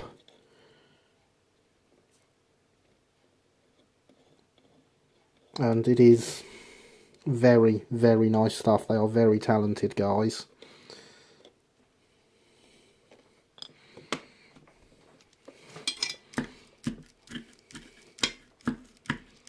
If I had the money, I would buy the Keighley-Worth Valley Railway. Just because the livery is so interesting. Some more of its layouts is always a good thing. Yeah, that is an interesting livery. I know what one you're on about, A1. I'm just going to hydrate again. I've gone full hydration mode now.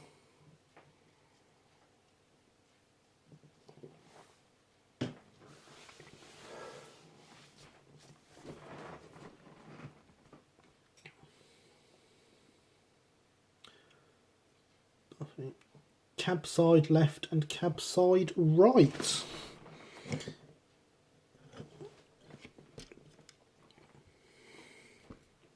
That's that one, and that's this one.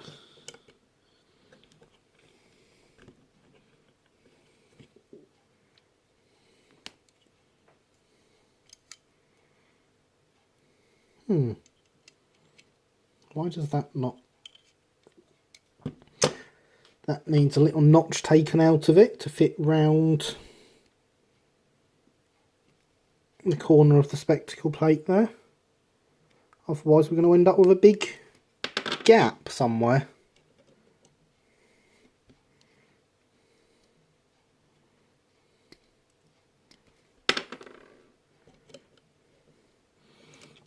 Unless of course it goes that way round and I'm just being an idiot. Because we know what's actually happened there, don't we, everyone? See, what is they go this way round, and Gary's been an idiot and cut off a bit that he didn't actually want cut off. Oh, that's not good. This cab side's too low. I can see that already. See that really obviously now. It's fitted in at an angle. That's not good.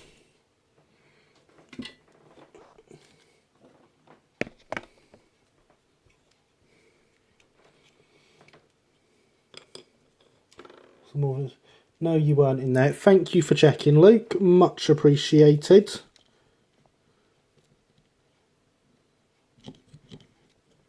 It's another point in favour of Whitemetal soldering. It's not so hard on the fingers. No, it's not nearly as hard on the fingers, Stephen. It's still not easy on them, though. Oh, why did I have to make a good solder joint?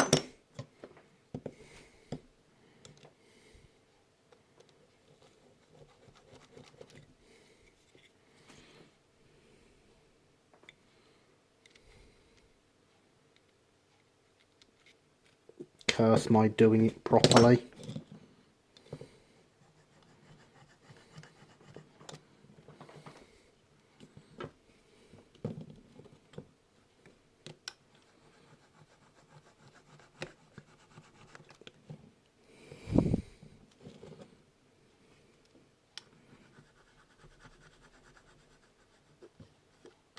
I mean, it's starting to give. It is working.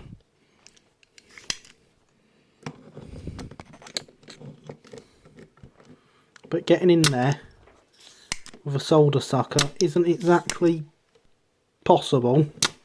It's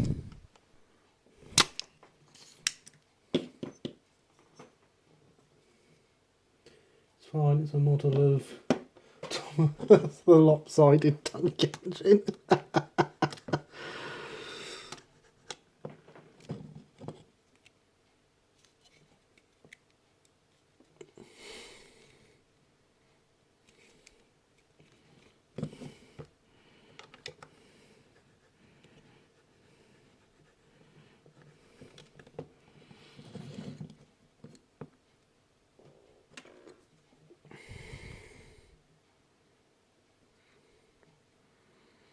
Oh, I don't know how I didn't notice that when I was doing it. It's so blatantly obvious.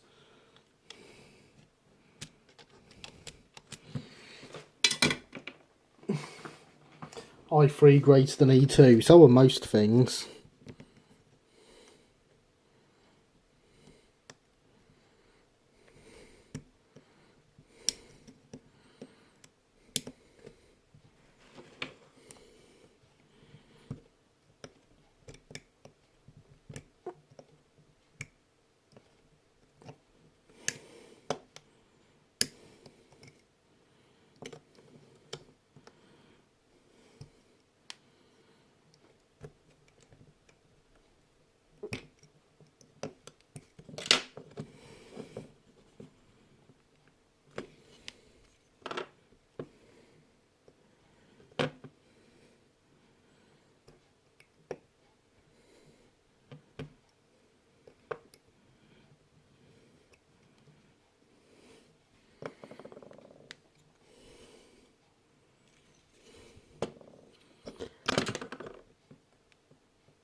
Oh.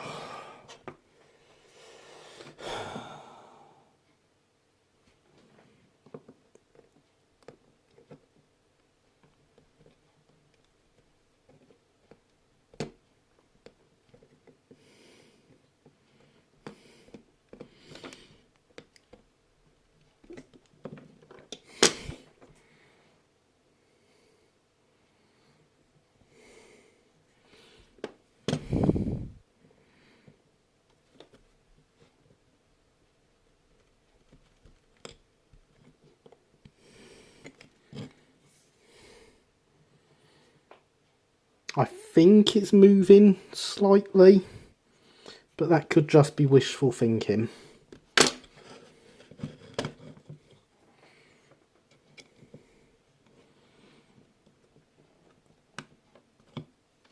No, it's definitely getting there. That's much better than the original one. As far as Cam J50 until northeast to Rolls Royce place, yes. So I miscut them. Misnurled.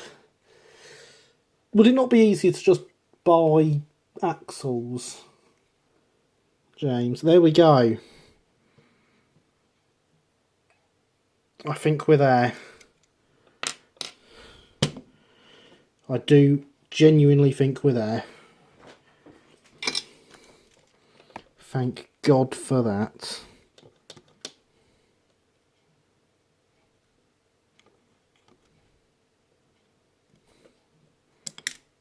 Oops.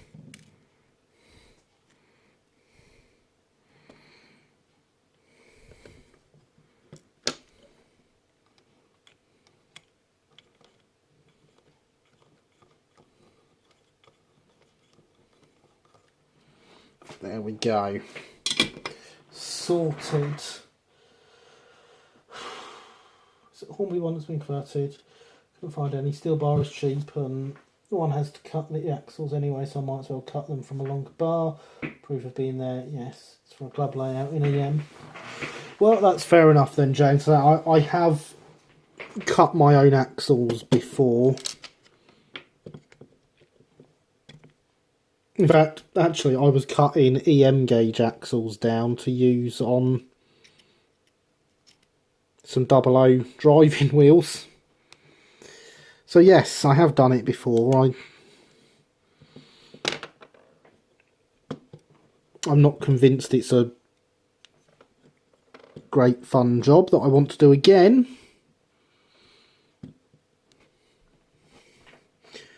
Just trying to work out how I'm going to solder this without the solder being visible.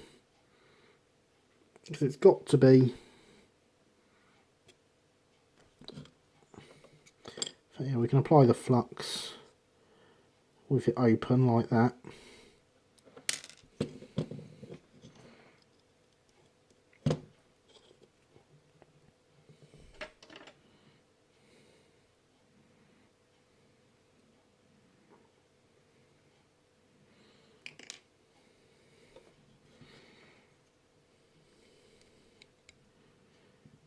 Got to be on the inside there if we're going to keep it hidden. I'm going to get another bar of solder out based on the East London dot in 50s and 60s.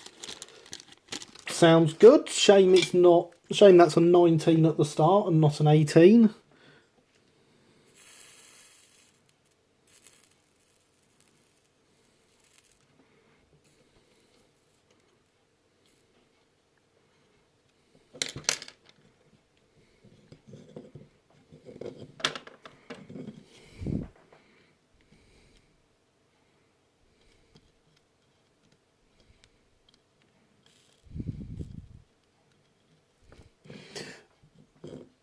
I agree, it's a club layout, so compromise is inevitable.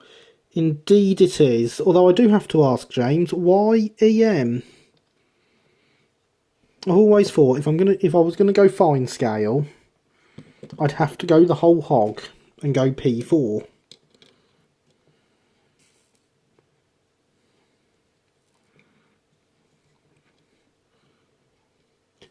Because in my mind, EM itself seems to be a bit of a compromise.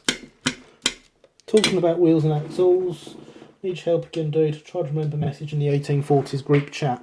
Why not message now, Alex?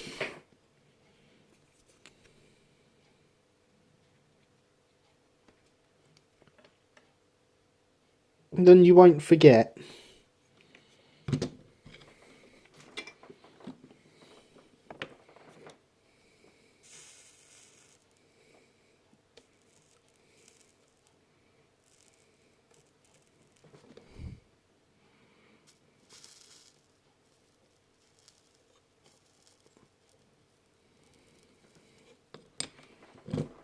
Because, you know, I'm more than willing to help, but you do quite often forget to actually message me. There are people who'd agree with you, but from my admittedly relatively limited understanding, EM gauge is much easier to make work, and one has to look very carefully indeed to see the difference between it and P4. Fair enough, James.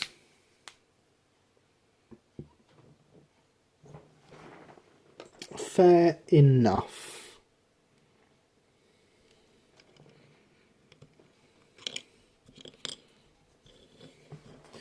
I'm not logged into Twitter, and you know my policy with Sundays. Log in, send me the message, log out again. It's not like I'm going to respond to it right now, is it, Alex? It just means you won't forget to do it.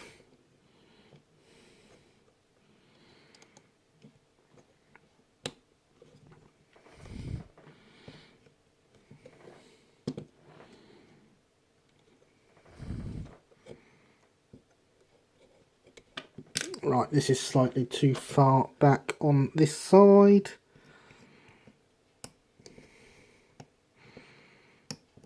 Which must mean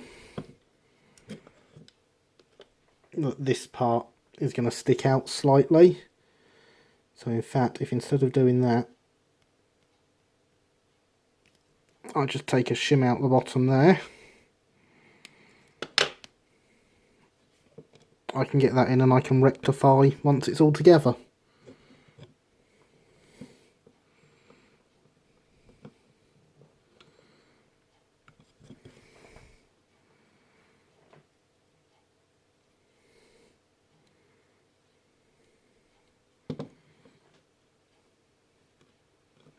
I agree about P4, did dabble once. Trouble is there are multiple things to get right before anything moves.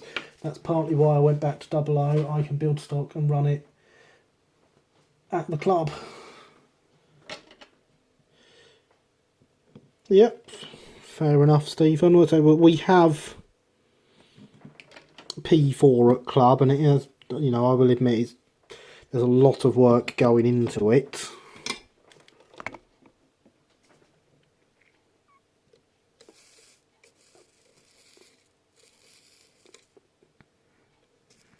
So having you know, I personally am happy with double O, so I've got no aspirations to be a fine scale modeller. I don't see myself as having the skills to manage to be a fine scale modeller personally.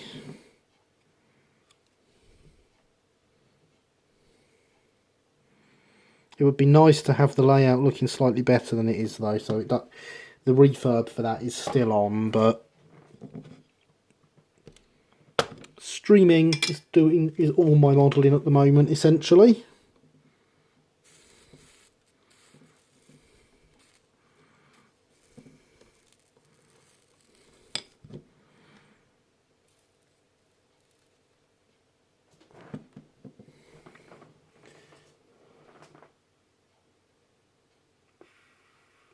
Damn you making a good argument. Well, I have to manage it occasionally, Alex. My own home layouts will be N and double O since I'm not confident enough to be sure of being able to convert everything, and there are only so many hours in the day. Nearly Glasgow has been quite a journey. I think there's much to be said for being able to run stuff straight from the shop. So you're watching the stream on the train, playing train sim. I think EMP4 looks much better. Likewise, 2FS greater than N. It's a matter of skill versus experience. Yes, I quite agree. Just imagine how all the fine scalers must have felt when I bought a Brighton C2X, a DJH kit pre-built in EM gauge, and the day it arrived with me, I converted it to double O. I'm sure there's got to be people that are upset by that.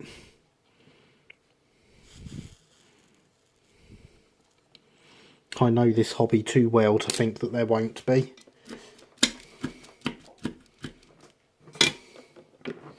People shared names. I apparently was pregnant in Bristol at 17 and didn't know. I'm shocked that I didn't know about this. Fine scale is fun, but I prefer pragmatic scale modelling.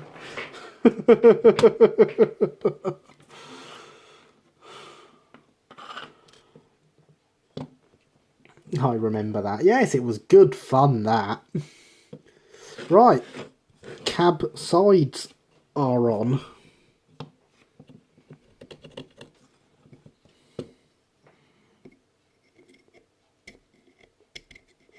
There we go, a bit of solder had got caught on the back there.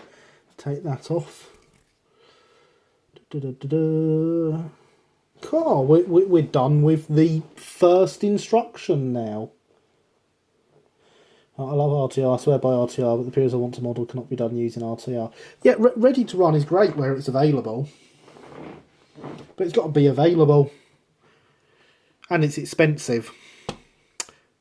Hydration, very important, kids. Do not forget.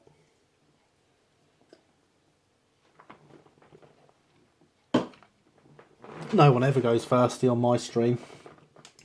So I had the same trouble, but I remembered it by modelling different periods to which I wanted to model. The bloke can be fine scale, so it's all in the way you approach your modelling and what you want to achieve. Well, yes. The P4 guys at club would argue against that, Stephen, but yes, I agree. Boiler, complete boiler top. Tank front and boiler bottom. So boiler top, boiler bottom, tank front. Clean up joints, clean out holes for handrail knobs. When all joints are neat, slide down onto footplate, filing away boiler saddle unit until it fits well. So yes, this here is instruction the first.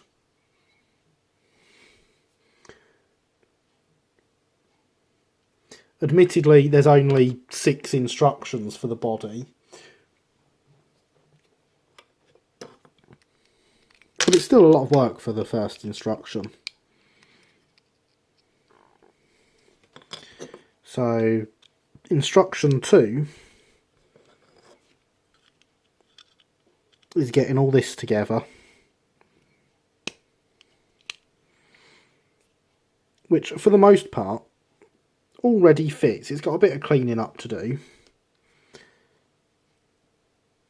But imagine trying to do that with parts of Lion out the box. That would have never happened. It's even quite square. But now we're going to take it apart, we're going to neaten it up. So we got big lines of flash along the sides.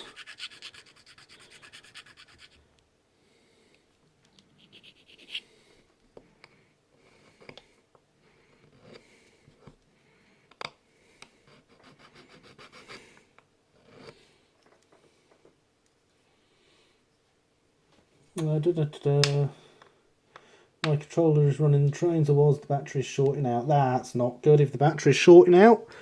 But, as I say, you're restoring it, so there's going to be hiccups. And if it's actually capable of running trains for periods of time, that's absolutely excellent, Max. Guilsborough has been built to fine scale standards, but still in 00. Guilsborough is a beautiful layout, Alex. You having deleted all that off RM-Web should be a crime. That should all be publicly viewable. It is just such a beautiful layout.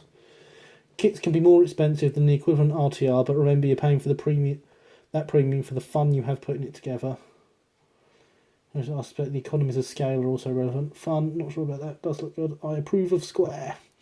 I'm with Stephen here. You are, I do enjoy kit building, scratch building. I never used to. I used to be scared of stuff like this. Some aspects, I will admit, I still am scared of. But it's all about giving it a go. And I do enjoy giving it a go. And I enjoy the sense of pride I get once I have finished a kit or a scratch build and I can see it and touch it and think, I did that. Thunderbolt being a prime example, I cannot get over how good that loco looks.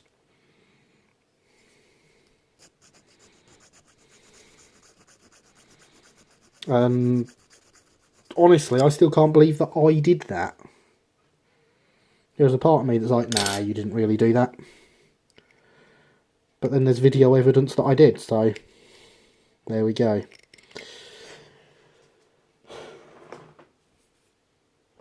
And since you've a little flash up to now, everything's gone together neatly, a good kit. It's a brilliant kit, Stephen. There's been very little flash, everything is square. These bits, I believe, are still from the original wheels tooling, which is why they have a bit more flash.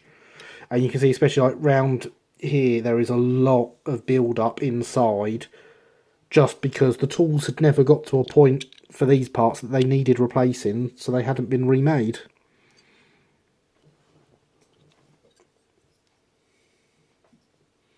I didn't delete it, it was lost.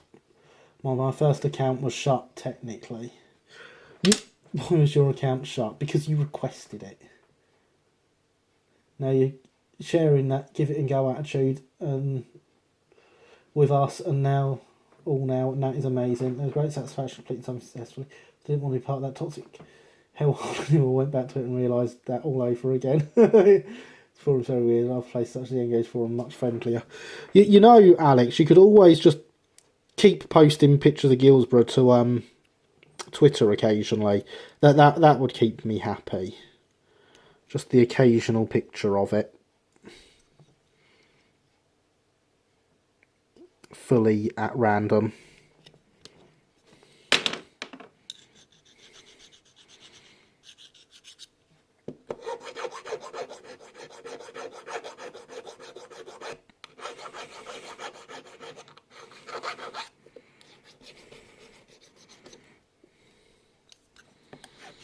But yeah, the quality of this kit gives me a lot of hope for the future of the hobby. Because Dave Ellis of Southeastern Finecast co-owns Newcast.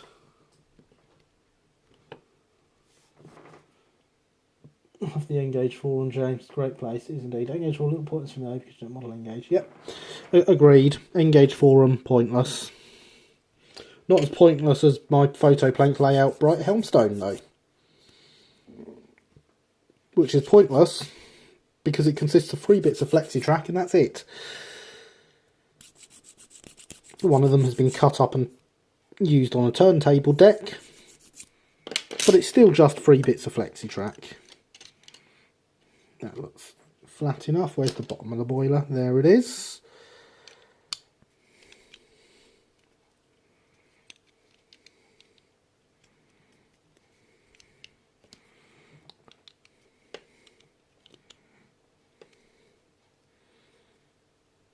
But yes, so Dave Ellis now owns Newcast and is slowly working on reintroducing the Newcast range, but is improving it in the same way as he improved the wheels kits.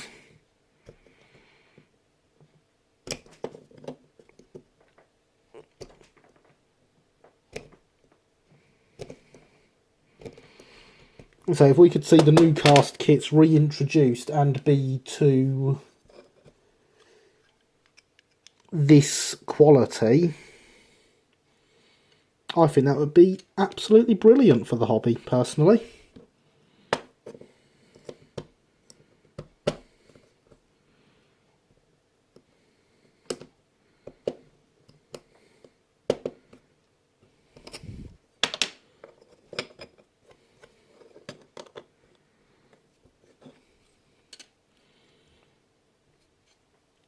And especially if they come out at, again, at Dave's price points, which I'm sure they will,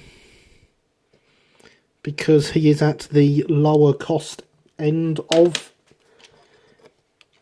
the kit building prices.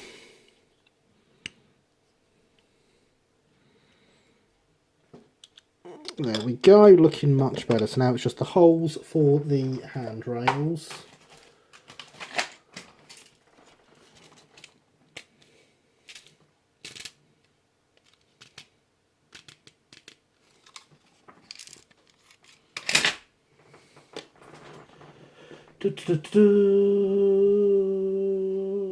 Funny, I'm filling out a rolling stock table at the moment with origins for Loco kits and Newcast SE Finecast keeps cropping up. Well, Dave will be getting lots of money off you at some point then, won't he? I wonder if this will work on here.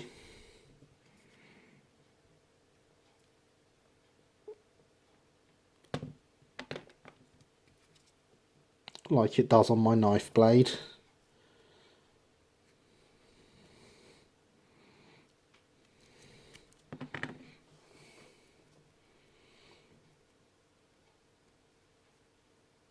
Sorry, I can't be commenting much. Eating dinner, corn on the cob and sloppy joes. Oh, very nice, Max.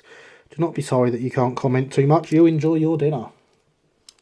Very interesting. What sort of stuff is in Newcast? Lots of stuff. Newcast owned K's as well, so the K's kits are in there. And I have actually seen things like the K's Terrier reappear. Not officially, but I've seen new kits be spun up of it from the original tooling on request.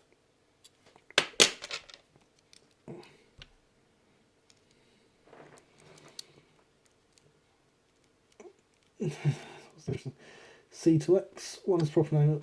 Yes, there is a C2X in the Newcast range, and because it's got the K's, there was a Brighton K class as well. Me, lots of money, same sentence. One day, Alex. One day. Well, that's obvious. Said before, Luke, if I call you Shirley, does it make your name? Legally, yes, I think. So we're all going to start calling Luke Shirley then.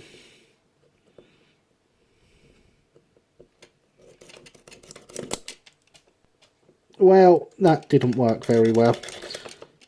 Kind of worked well enough though.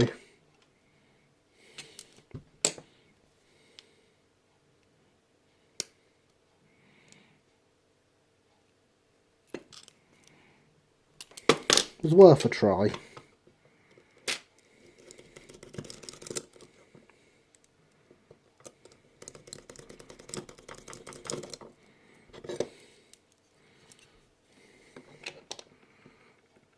I can see that better there, amazingly.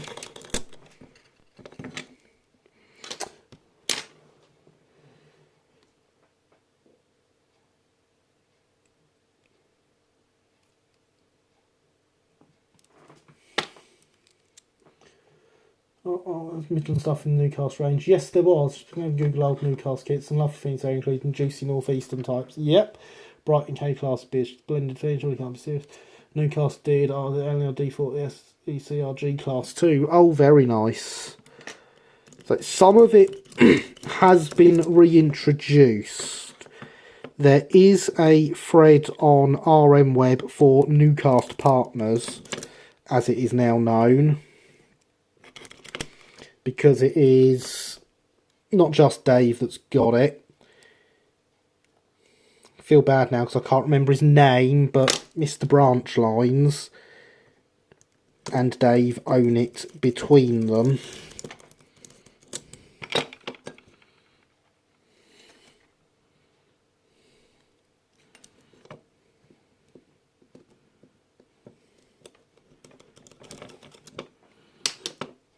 It's not going in there.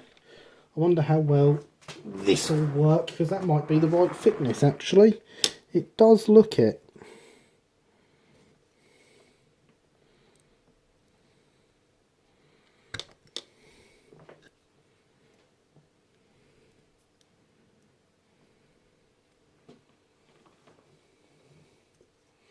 I'd be very happy to see Kay's stuff back, as would I. It's been re-released by SE Finecast. Looking at the thread now, she's come along rather fantastically. Oh, thank you, Max. Is Mr. Branchlines also called Dave? I don't think he is. Been a while since I've spoke to him, but I'm pretty sure he's not a Dave. One of them has to not be a Dave.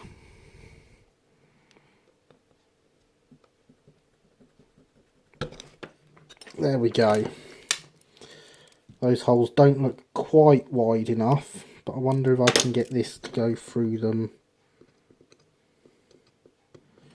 now.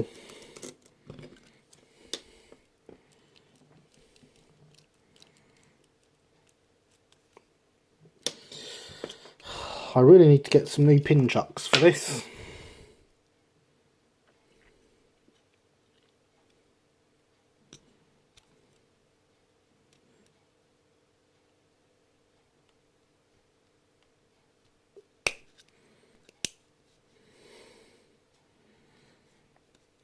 Bad when your pliers make a better drill than your drill, isn't it?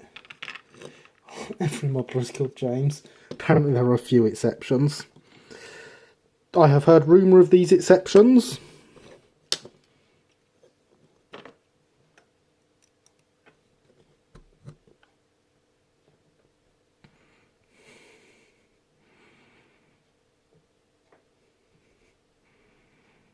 But I've never met one. I've only spoke to Mr. Branchlines in email, so I've never met one of these exceptions.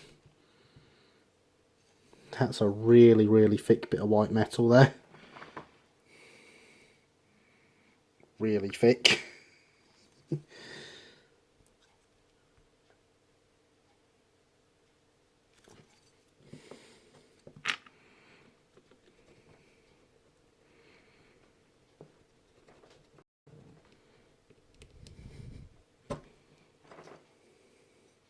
Look to the thread, great looking stuff so far. Yes, there is. You're not supposed to be looking at the thread though, Alex. It's on RM Web.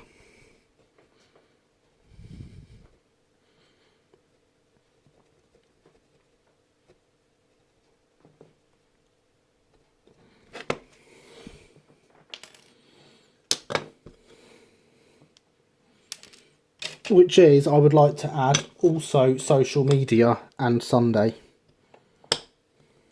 well, today, you know, today's Sunday, for half an hour. Hydration is important, children.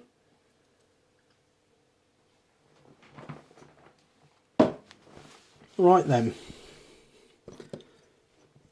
Where's me roundy file gone now?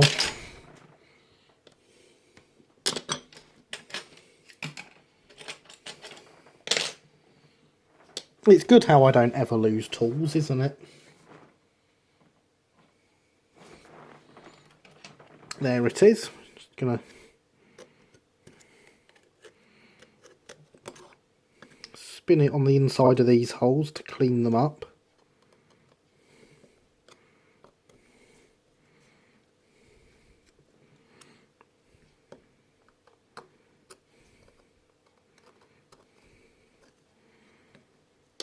And then we've got 2 more holes to open up for the dome and the chimney.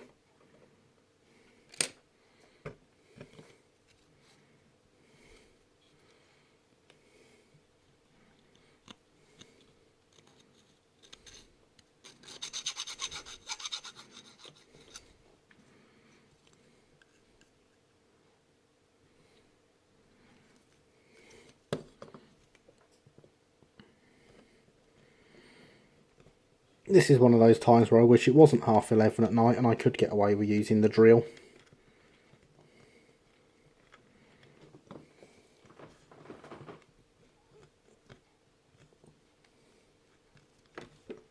That's why I'm going to have to fix the control of the battery issue, mount the battery clip. Not good. Oh, that's not good. Is that a cutting brooch? No, it's just a pin. Branch lines, Brian Osborne. That's it, Brian Osborne. I knew knew his name somewhere. Couldn't remember it though. Certain ROM members don't seem to be commenting on the thread, so I've not needed. Don't seem to be commenting on the thread, so I've not needed to get annoyed. Yes, but it's still a social media on a Sunday as well, Alex. You told me that can't happen. And my phone is not displaying any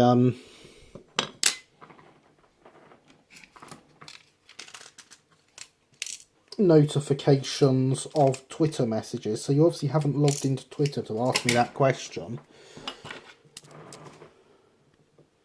I only went and forgot about the stream even.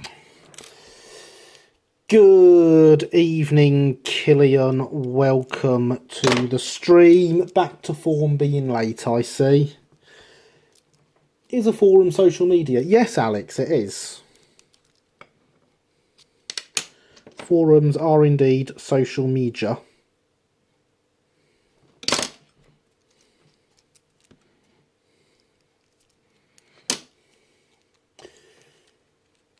Tell you something, the cosmos changed since the last one. Oh. So I had no idea. Yes, Alex, it is.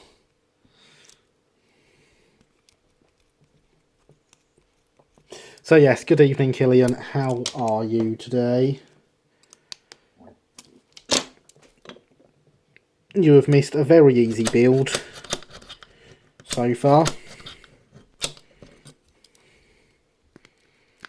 So even a drill bit this size is slipping in there because of how bad that pin chuck is now. No, I'm not logging into Twitter. I have written a note.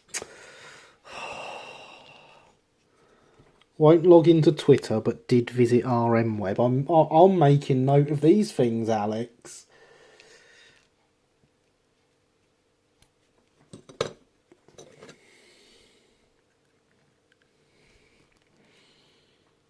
So honestly, right now, if it was daytime and I could turn the drill on, I would put this into the drill and use it as a drill bit through here. Because it's exactly the right size.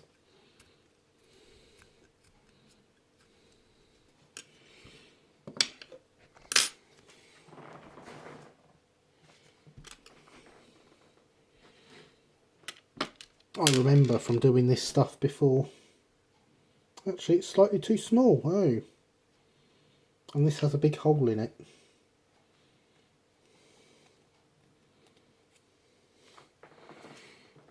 So it is actually slightly too small.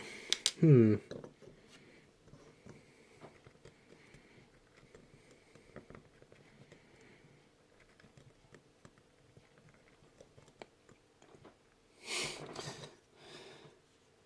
Thank you, Lee. Got trains operating until out powered by 96's battery operated Marks HO controller both try later on to I know what I'm doing for 2.5 hours tomorrow. So you can see us building this. Soldered, not melted anything. Everything's gone really smooth and I've made absolutely no mistakes. I'll show you. Is this a pillar drill? No, just hand drill. How do you just pop in and say hello? Been working on the car all day, rusty old things. Hope things are going okay. Good evening, Corbs. Yep, they are going very well using my new soldering iron. It's a really great bit of kit. Thank you for popping in. And as for working on the car all day, that's what you get for owning a Land Rover. As we discussed the other day, I'm well aware of the feeling with my transits.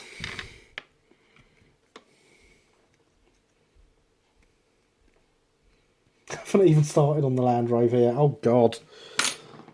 Oh dear God. Poor you.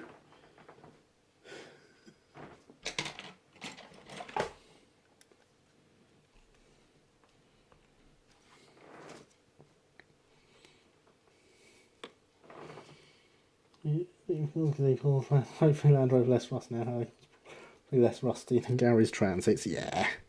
Everything's got less rust than my transits.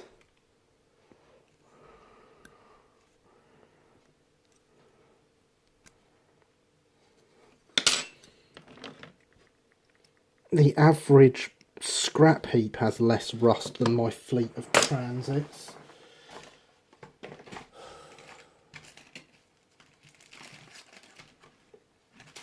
Sometimes I wish there weren't laws prohibiting me from using power tools at this time of night. Especially after my neighbours were up at 2:30 the other night.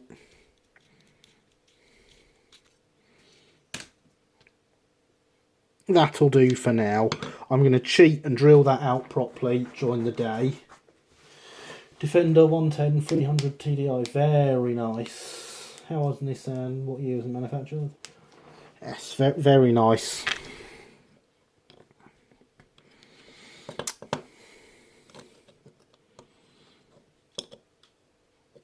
Right, so I see no way of soldering these parts together that is not on the outside. I'm going to start off on the front, I think. If anyone has any bright ideas for soldering this together without doing it on the outside, let me know now.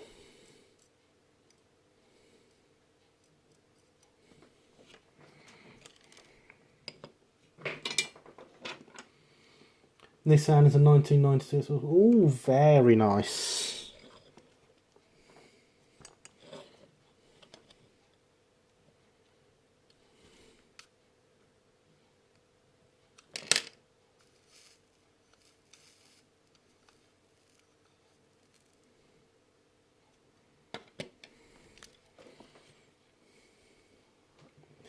How about using glue? No, Luke, we're not using glue.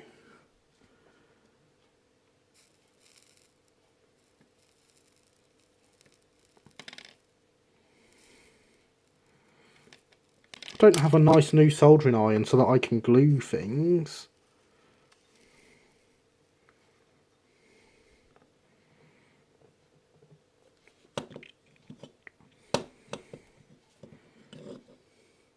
A very, very nice new soldering iron, I should add.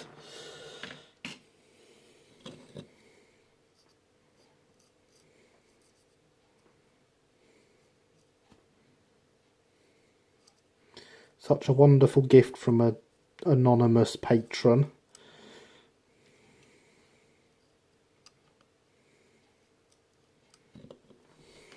Whoever that anonymous patron might be.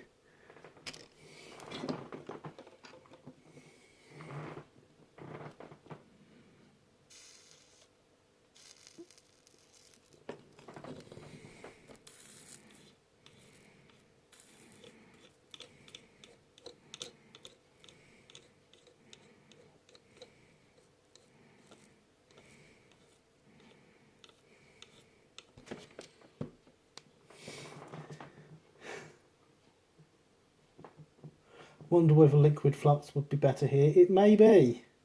Familiar Tower Defender's already had a new rear cross member. That's all. I understand my uncle's painting. I know, I'm very subtle, aren't I, Alex?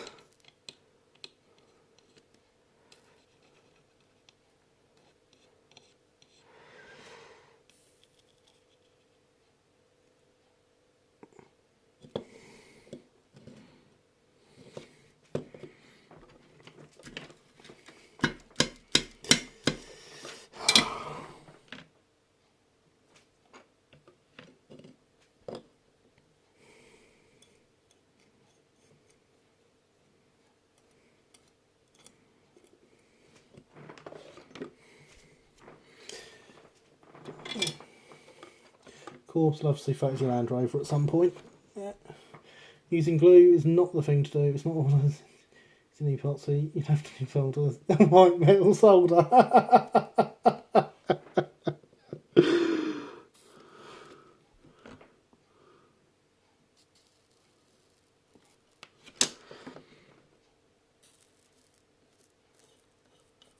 Also, I think if I'm nice and careful with the solder and then shape it with the file afterwards, I think I'll get a decent enough result.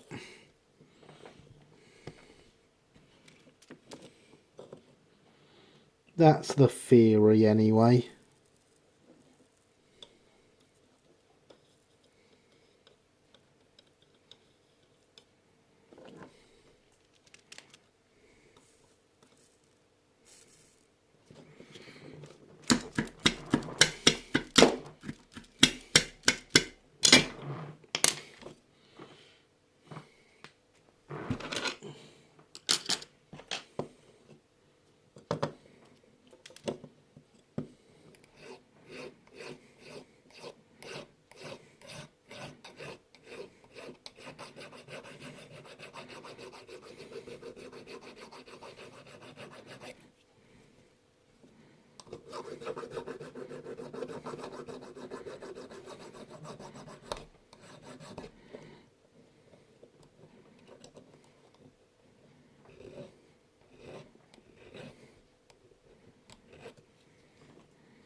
There we go, see, looks fine.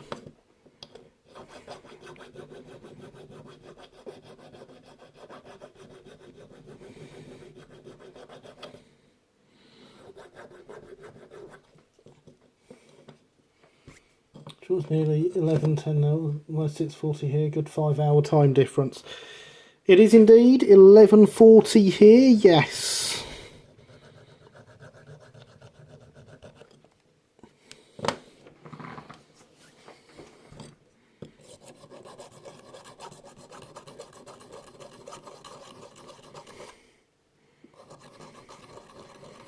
So there we go, see, all soldered together, no need for glue. Now watch this not fit anymore.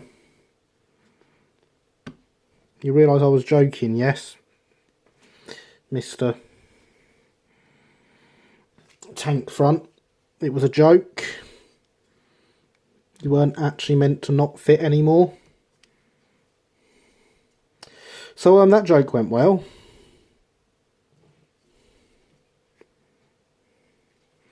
For those that can't tell, it doesn't fit anymore. Trouble with those large boiler pieces, you have to get a lot of heat in. Not the same thing as high temperature, so high wattage iron is really what's called for. Well, yes, but this is a lovely high wattage iron, Stephen. It's absolutely wonderful, temperature controlled. So we've got the thermostatic iron in here. And it's a wonderful high wattage. I think it's a 60 watt.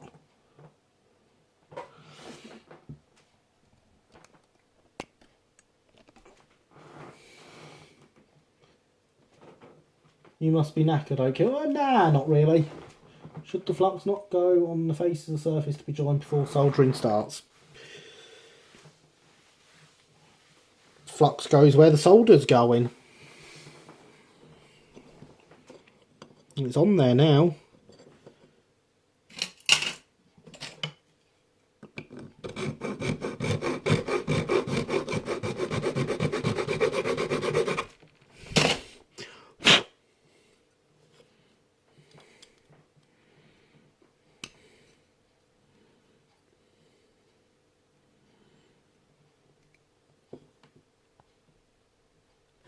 There we go. Fits perfect.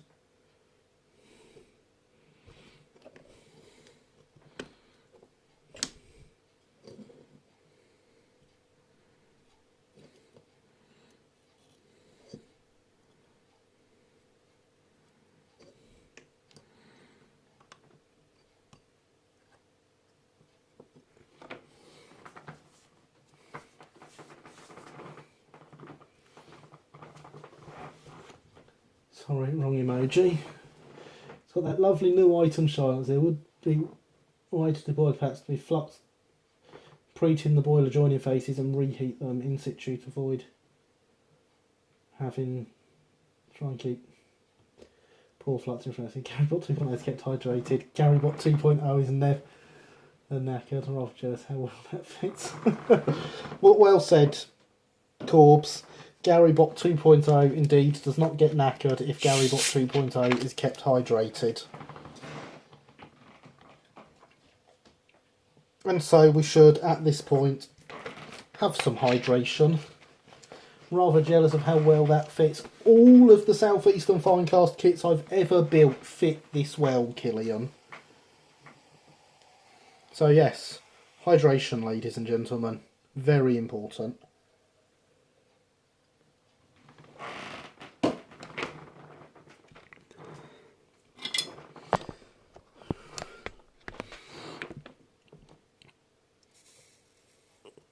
Loving the fact we got a Garybot 2.0 reference in there.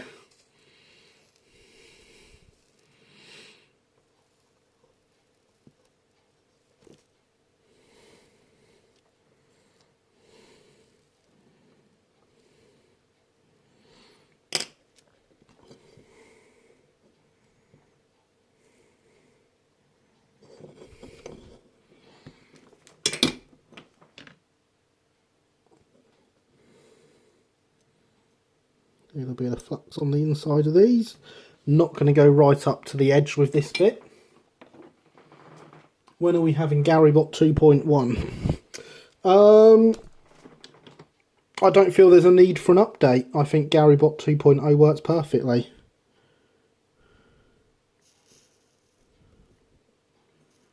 All bugs are intentional.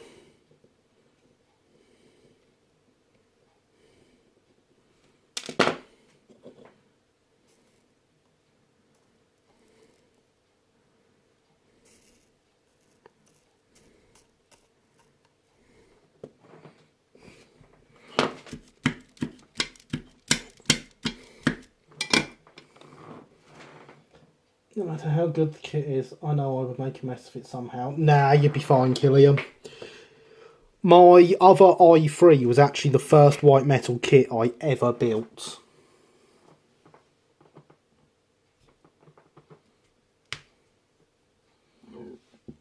And it went together brilliantly. New Whitemetal is rather gloopy. Yes, it is. It's too hot on me. Feel like surely there will be security flaws somewhere. People might be able to insert random thoughts into your head by talking to you about model railways, just as you're hydrating yourself or something. People can certainly insert thoughts of hydrating myself when I'm doing model railways. But is that a bug or is it a feature?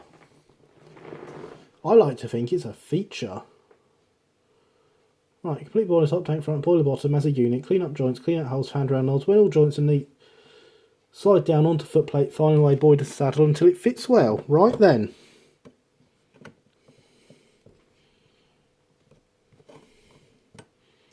So now comes the test.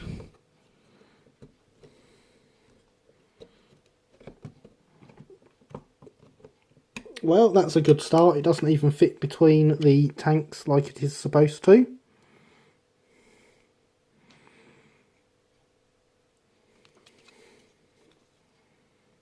Because they are bent slightly and facing in towards each other.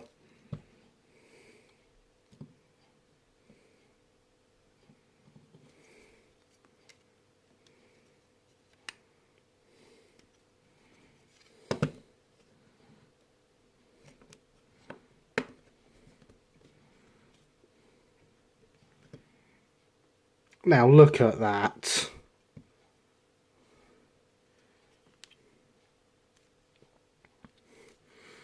This is what I mean about these kits. It's absolutely brilliant.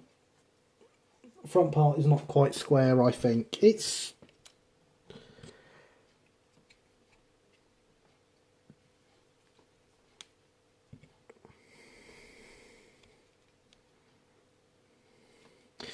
as square as it's getting.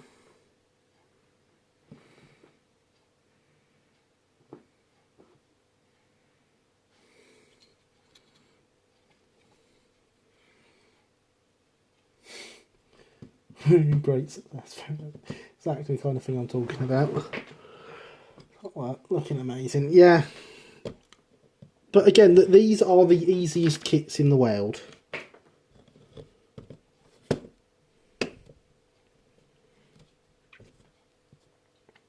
If you want a good kit to start railway modelling with, Southeastern Finecast is the way to go.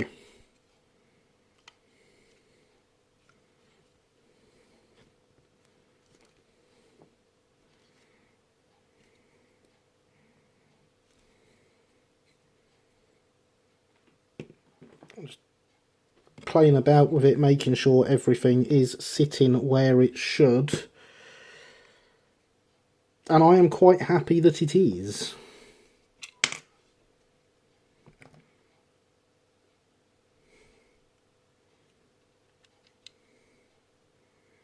I'm sure we did solder that.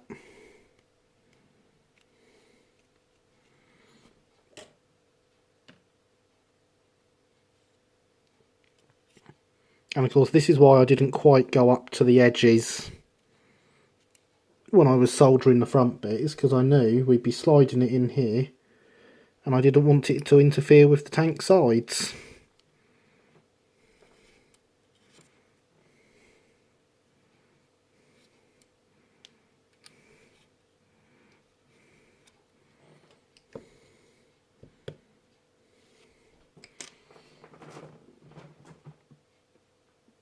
Oh wait, it's alright, it's looking amazing.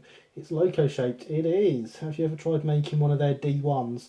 Yes, I have a D1 in the cupboard from them. By the way, is the Saint body line any good? If it's from Southeastern Finecast, it is good.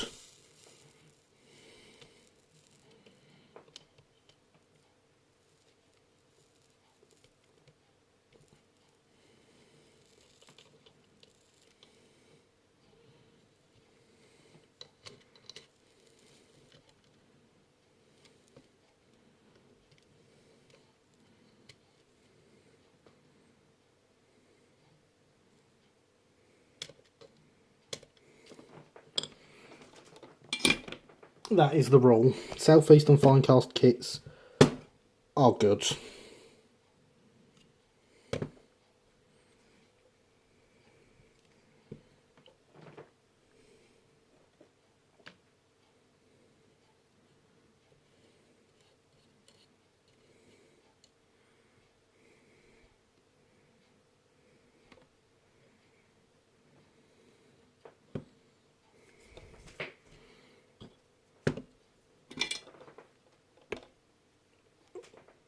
That is a good rule. Well, so I've built a few of their kits. I've already got an i3. This is not the second one. The E5 that I showed earlier is one of their kits. I've got a D1. I may have more of their kits, I'm not sure.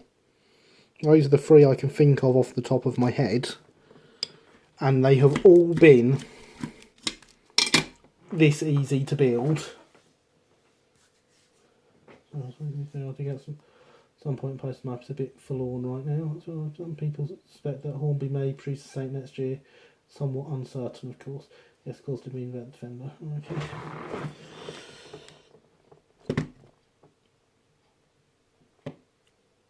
I would ask my source at Hornby about chances of a Saint next year, but they'd think I'd gone mad.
Right then, let's get the buffer beam stuck back on.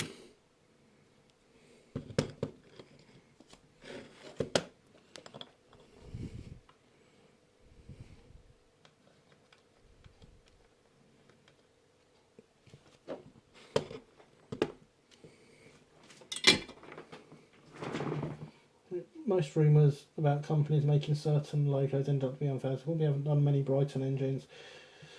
This isn't even a rumour, it's more a deduction of what would make sense for them to do next. Well, that's definitely not what they're going to do then, if it would make sense for them to do it next.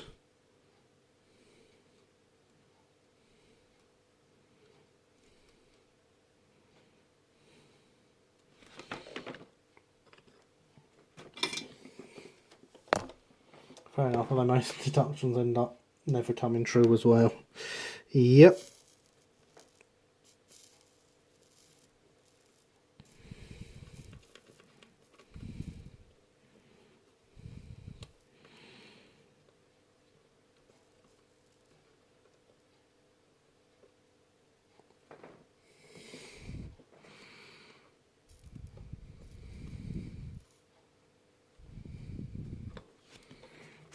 I think Hornby would be doing a lot better right now if they did go with things that made sense, and instead of dropping a loco that my source had informed me about because Bachmann were apparently doing it, and carried on with it, especially since Bachmann have seemingly dropped it because it was supposed to be in this year's range. Right then, it's looking distinctly like a loco, isn't it? Scary, this. Air tank, front steps and rear steps are next. So on the Brighton engines we have the longer air tanks, we do not need the short ones. We have the rear steps.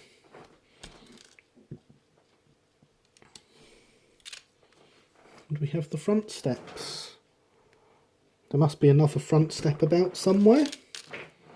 There it is.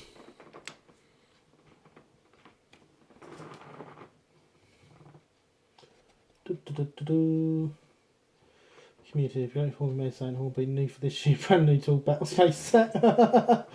Local foxes dug a hole under the fence between my garden and my neighbours and put a dead rabbit in that hole. Oh, that's wonderful of them, James. Found my Gin T2 experience on paint 50% off. What logo would that be? That, Killian, would be the South Eastern and Chatham D-Class. Was originally due in Hornby's range this year. Hornby dropped it.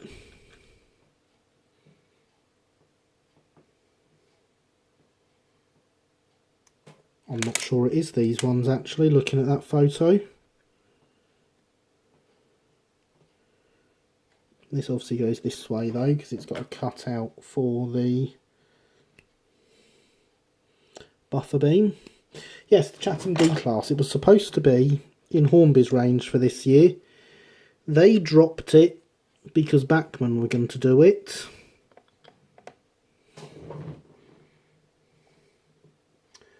Yeah, looking at that photo, I think it should be the shorter ones, you know. Bachmann have seemingly also dropped it because it was supposed to be in their range this year. Well, Barker, I'd have loved to see it. Have you and the chat seen the O-Gauge D-Class? Yes, Luke, yes. I am more than familiar with the O-Gauge D-Class and its price tag.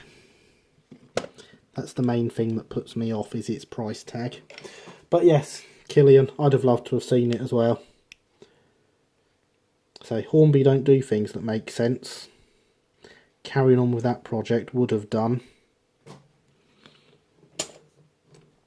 And in fact, what's even worse is Hornby had snuck some sneaky announcements of it into marketing materials that most people seemingly didn't pick up on. but they did in fact use some pictures of scanning it and measuring it as marketing at one point.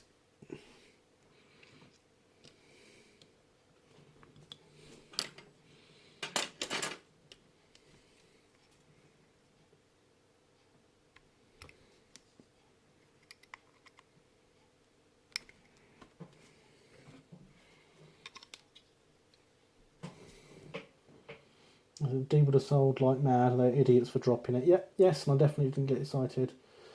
It's a thing of beauty. Convince France Sheffield to announce that you'll see it from Hornby 12 months later. One of them is bound to. Terry incident probably scared them off. I hope Batman do, considering how well they did C-Class. Hornby sometimes do sensible things. Lord Nelson's find Batman stuff better for Hornby generally. My NCL lad doesn't need other repairs. Show video to a late train running. Well, the reason I think Bachmann might have dropped it, I have no confirmation that Bachmann have dropped it, so it may still be coming. But it didn't come in this year's announcements, as it was supposed to. And they are collaborating with the Bluebell on a Chatham E-Class. It's a very similar loco, but it's bell-paired boilered and stuff. So my suspicion is that D-Class works have been focused onto an E-Class instead at Bachmann, which will be an equally beautiful loco, except for it will also have a preserved build, or a new build, on a preservation line to go along with it, which of course for a company like Bachmann is in itself a big deal.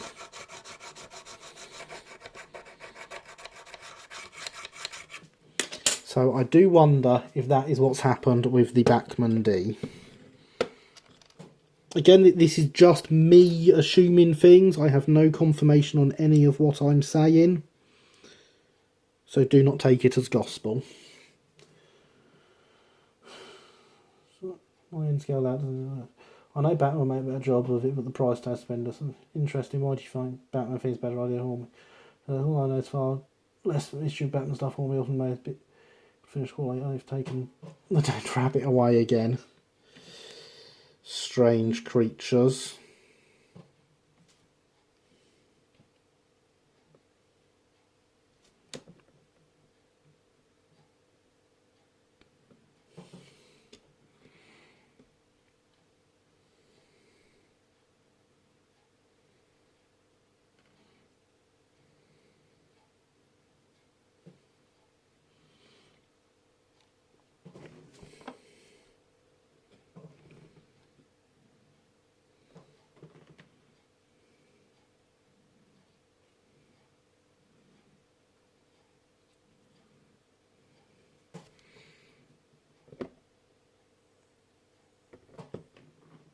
Right then, it is 12 o'clock, guys.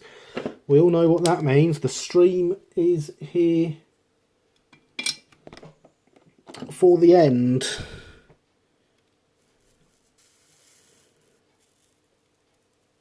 I see you mentioning the time in chat as well.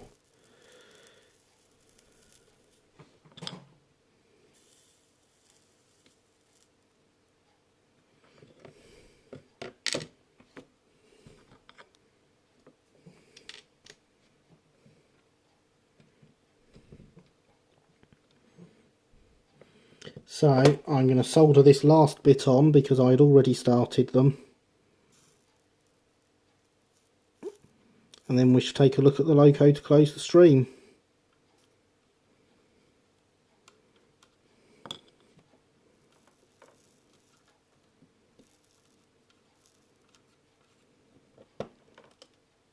Well, that's not soldering over there. That's helpful. There we go.